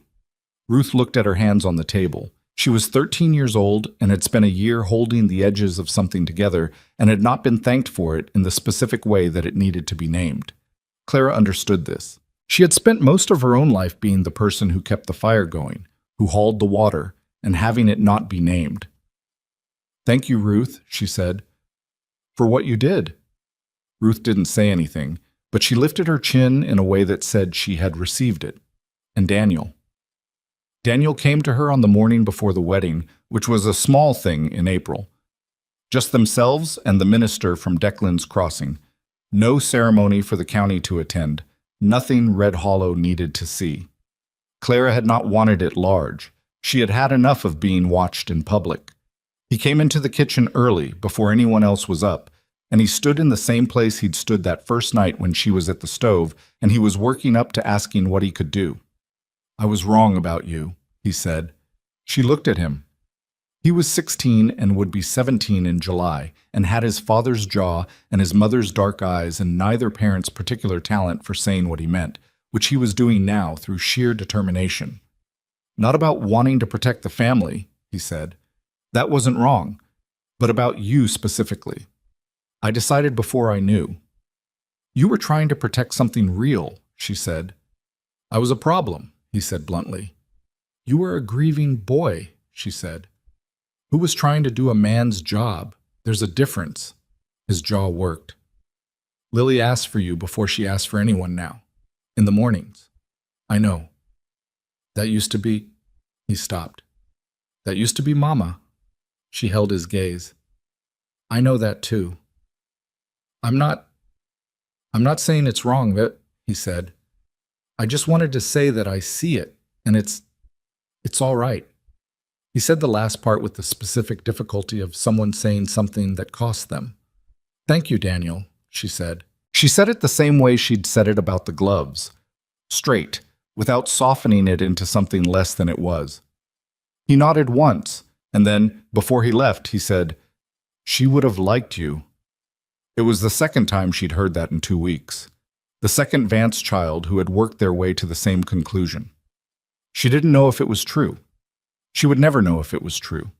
But she understood what it was being offered as, the closest thing these children had to a benediction, the closest thing they could give from the place where Martha still lived in them.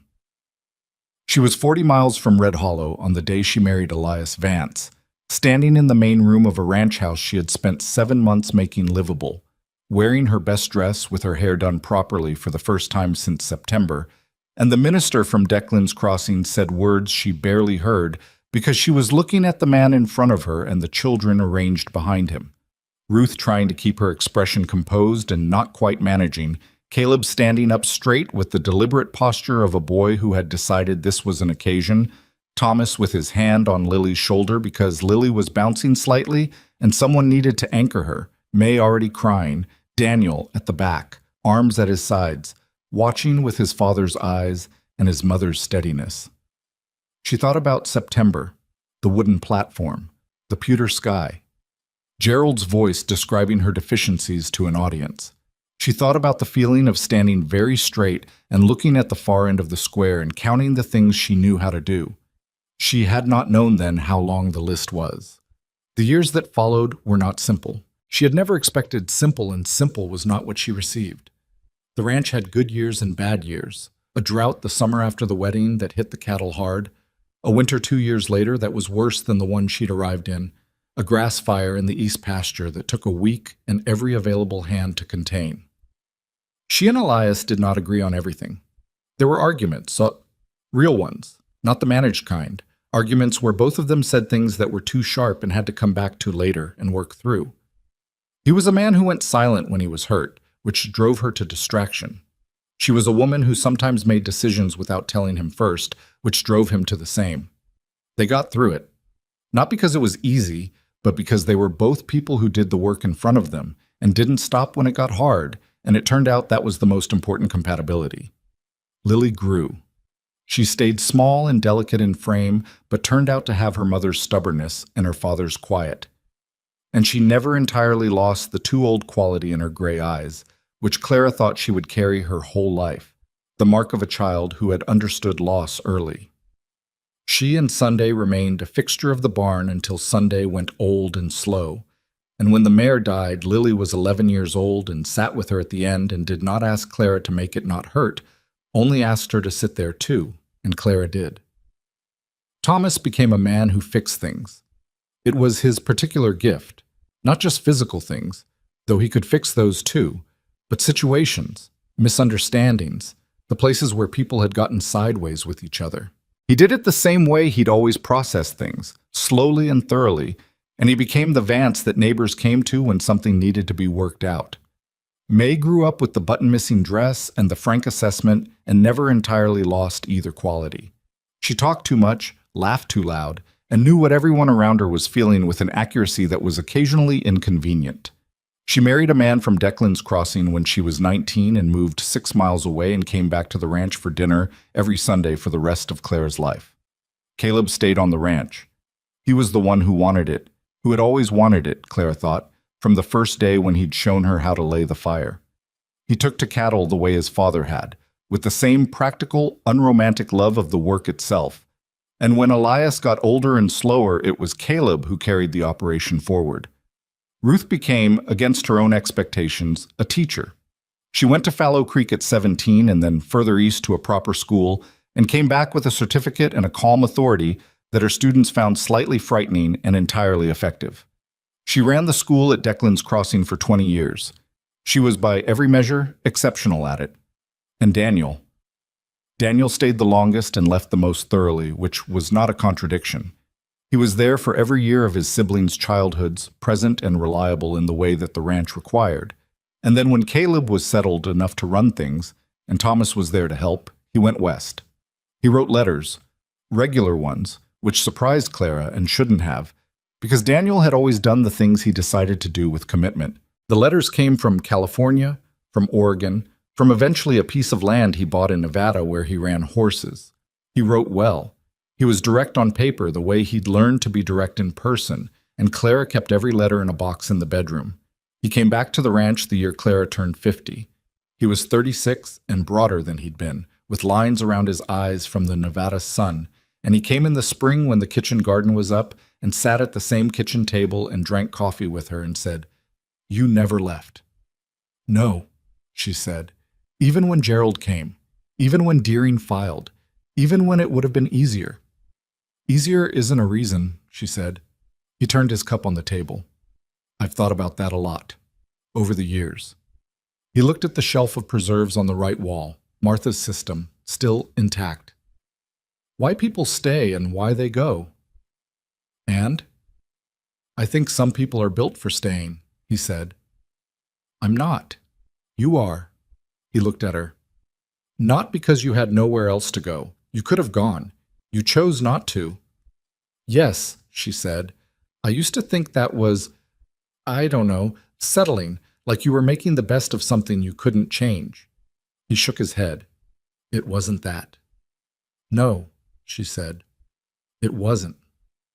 What was it then? She thought about that. She had thought about it at various times in the way you think about things that have defined your life, not to analyze them apart, but to understand what they meant. I think some people spend their lives looking for a place where what they are is the right thing, she said, and most of them never find it. And I did. The first week I was here, I could see what this place needed, and I had it. That's not settling. That's the best luck there is. Daniel was quiet for a long time.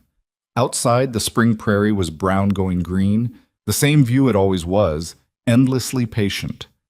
She would have liked you, he said, for the second time in his life. You said that before, Claire said, before the wedding. I know. He looked at her. I meant it more now. The silver coin sat on the windowsill of their bedroom for 22 years. Elias had noticed it there from the beginning and never moved it, and Clara had never explained it, and he had never asked, and that was one of the best things about him, his understanding of when something was a person's own. One evening in their 10th year together, she told him the whole of it, the tin with $12.40, the coin in her palm on the wagon, the way she'd held it closed in her fist on the road out of town. He listened the way he always listened. Then he said, $1. $1, she said. He picked up the coin from the windowsill and turned it in his fingers. I put it down because I was angry, he said. Not at you, at your brother, at the whole situation. I put down the least amount I could and said the thing I needed to say, and then I didn't think about it again. I know, she said. It became something else, he said. It was already something else, she said. From the moment you put it down. He set it back on the windowsill. She had come to Red Hollow with $12.40 and no good prospects, and a brother who had described her worth in public with the confidence of a man who knew his audience. She had been told, in various ways and by various people across her life, that she was too much and not enough simultaneously, too large, too stubborn, not fertile, not small, not the right kind of woman for the world as it was organized. The world as it was organized had turned out to be negotiable, not easily, not without cost. She had paid in specific ways. The platform, the coin, the November nights in a cold, narrow room with a bad mattress, the mornings when she had made herself get up and do the work without knowing whether the work was building toward anything. She had paid in all of it. But she had gotten something real in return. Not the life she'd been told she couldn't have. She had never particularly wanted that life, the one Red Hollow had in mind for women of her description. She had gotten something different. 5 children who had grown into people she would have chosen, a man who had chosen her back, a ranch that ran because of things she had done and continued to do, the 10,000 small, consistent things that nobody was going to put up a monument to, but that held the whole structure together. The woman who had stood on a wooden platform in September had been counting the things she knew how to do. She had not known how long the list was. She knew now. Belonging, she had learned, was not given. It was not granted by the right circumstances or the right body or the right history. It was built the way you built anything that lasted, slowly, with the materials available, in all kinds of weather, without the guarantee that it would hold. It held.